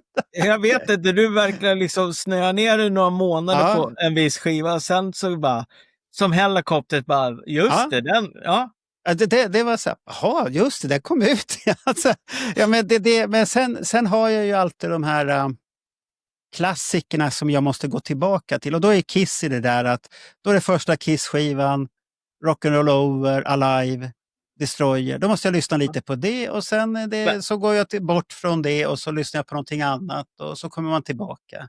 Det finns ju andra artister också. Ja, men hur ofta lyssnar du på Kiss idag? Idag? Ja, en gång i veckan så är det väl något album jag spelar. Ja. Att komma ihåg det. Och sen märkte jag på min albumlista, tack vare att vi har gjort de här Hell or High Water, så har ju de där jävla albumen varit rätt så högt uppe på listan. Och bara så shit vad jag har plågat med flera timmar på de där. Och vissa skivor är ju en plåga att lyssna på. Det lär väl bli värre med andra då. Men Daniel, hur ofta lyssnar du på Kiss? Jag tycker det är spännande att kolla med Spotify-listorna i slutet på året vad man har lyssnat på. För jag tycker inte jag lyssnar så mycket på Kiss. Men de är ofta med på topp 5. Alltså band man har lyssnat på under året ändå. På någon men ändå lyssnar du inte så ofta. Nej, men det är väl därför att man jämför med hur mycket man lyssnar på dem kanske på 90-talet när det begav sig som mest. Och då var det väl dagligen. Men det är ju inte längre. Men det slinker nog in en låt här och där. Ganska ofta. Så är det. Jag kan säga så här att det som satte konstiga saker i det jag hade lyssnat mest på Spotify, det var Ace Frehley's Anomaly. Och det berodde ju mest på en enda sak och det var Space Bear i bonusversionen. Just det, du gick igång på den där jäveln hela tiden. Sjukt många gånger har jag lyssnat på den. Men jag frågade hur ofta du lyssnar på Kiss. Det är inte ofta. Jo. Kiss hamnade jag tror på 5:e plats på mina mest spelade grupper. Och Ace Frehley tror han var 2. Och 1 är Maxida Merks. För hon har 2 låtar som jag har kört sjukt oändligt mycket. Jaså, du gillar det. Men då har du ju förmodligen lärt dig lite samiska. Kan vi få lära oss ett samiskt ord? Ja, det kan man, fast inte utav mig. Wow. Men betyder det här att man lyssnar mindre och mindre på Kiss? Nej, jag lyssnar lika mycket fortfarande. För jag behöver det. Jag behöver det ibland. Öronen behöver rensa, men jag kan inte lyssna på Kiss hela tiden, men jag behöver det. Mm. För grejen blir ju, när man nu, som jag har koll på vad jag spelar, så kan det vara ibland att, som på Tidal, att jag har kört jävligt mycket Kiss inför en podd. Och sen upptäcker jag att kopplingen till Last FM har släppt. Det betyder att jag kanske har kört 50 Kiss-låtar som inte finns reggade. Jag kan säga att men jag har spelat dem, jag har inga bevis för dem. Och vi som är i en viss bransch vet det att om man inte har registrerat grejerna, då har man inte gjort dem heller. Men ska vi stänga lådan nu? Nu har vi hållit på för alldeles för länge. Nu har vi hållit på i 4 timmar. Nu börjar jag känna mig nöjd. Ja, nu känner jag, fy fan, det var din taktik till råga på allt också. Fan. Så att nu lägger vi ner och så får vi se hur långt det här vart för de som lyssnar och tittar på oss. De kanske lämnar efter första tipset redan. Jag gissar att när Marco är klar, då är den här ungefär 28 minuter lång. Men det har jag aldrig lyckats få ner någonting till. Så att då kan ni bara se albumnamnen. Det här kommer, så lyssnar man på det. Så att men en typisk normal Kiss-skiva från 70-talet. Det är vad jag tror att du har som målsättning. Men så känner du varenda gång, fan, jag kunde inte klippa bort det här heller. Nej. Så avslutningsvis kan man bara vilja säga att man hoppas att någon av ni lyssnare där ute hittar kanske en låt eller en skiva som ni har missat från förra året och kan upptäcka någon ny musik. För vi brottas ju alla med det här att vi gillar så mycket gammal musik att det ibland kan vara svårt att ta till sig ny. Bernt verkar vara duktig på det, men i övrigt är det lite svårt att komma in i det nya. Så det är förhoppningen med ett sånt här program. Bernt var ju lite trångsynt på dödsmetallen där. Men jag kan säga som så här, att har man hjälpmedel, vi behöver alla hjälpmedel, så blir saker och ting mycket lättare. Som jag sagt, last.fm för att fånga in all musik när jag lyssnat på. Och sen i mitt fall då, jag som är så jävla spretig, Roon, R-O-O-N. Det är mina du får starta en egen podd som heter Bernts tekniktips eller något sånt här. Tror du det? Tekniska funderingar med Bernt Månsson. Det kan vi ju tillsammans, Marco. Har du tänkt på det? Blanda inte in mig i dina lekar överhuvudtaget här nu. Du får ha dina böjelser för dig själv. Jag tycker om ny teknik, men det ska inte ta överhanden. Så mina hjälpmedel är du inte intresserad av? Nej. Så nu ska vi tacka här nu då och så säger vi hej då till allihopa. Hej då! Hoppas ni har lyssnat. Och nya avsnitt kommer. Var inte oroliga. Det här kanske inte var något för er, men det kommer Kiss relaterat sen. Ja, men det har varit jättemycket Kiss i det här. Ja, men ännu mer Kiss-relaterat. Att det är 99% Kiss. Så att, var inte oroliga. Vi har inte tappat stinget. Så ha det så bra. Hej då! Ja. Hej. Ja.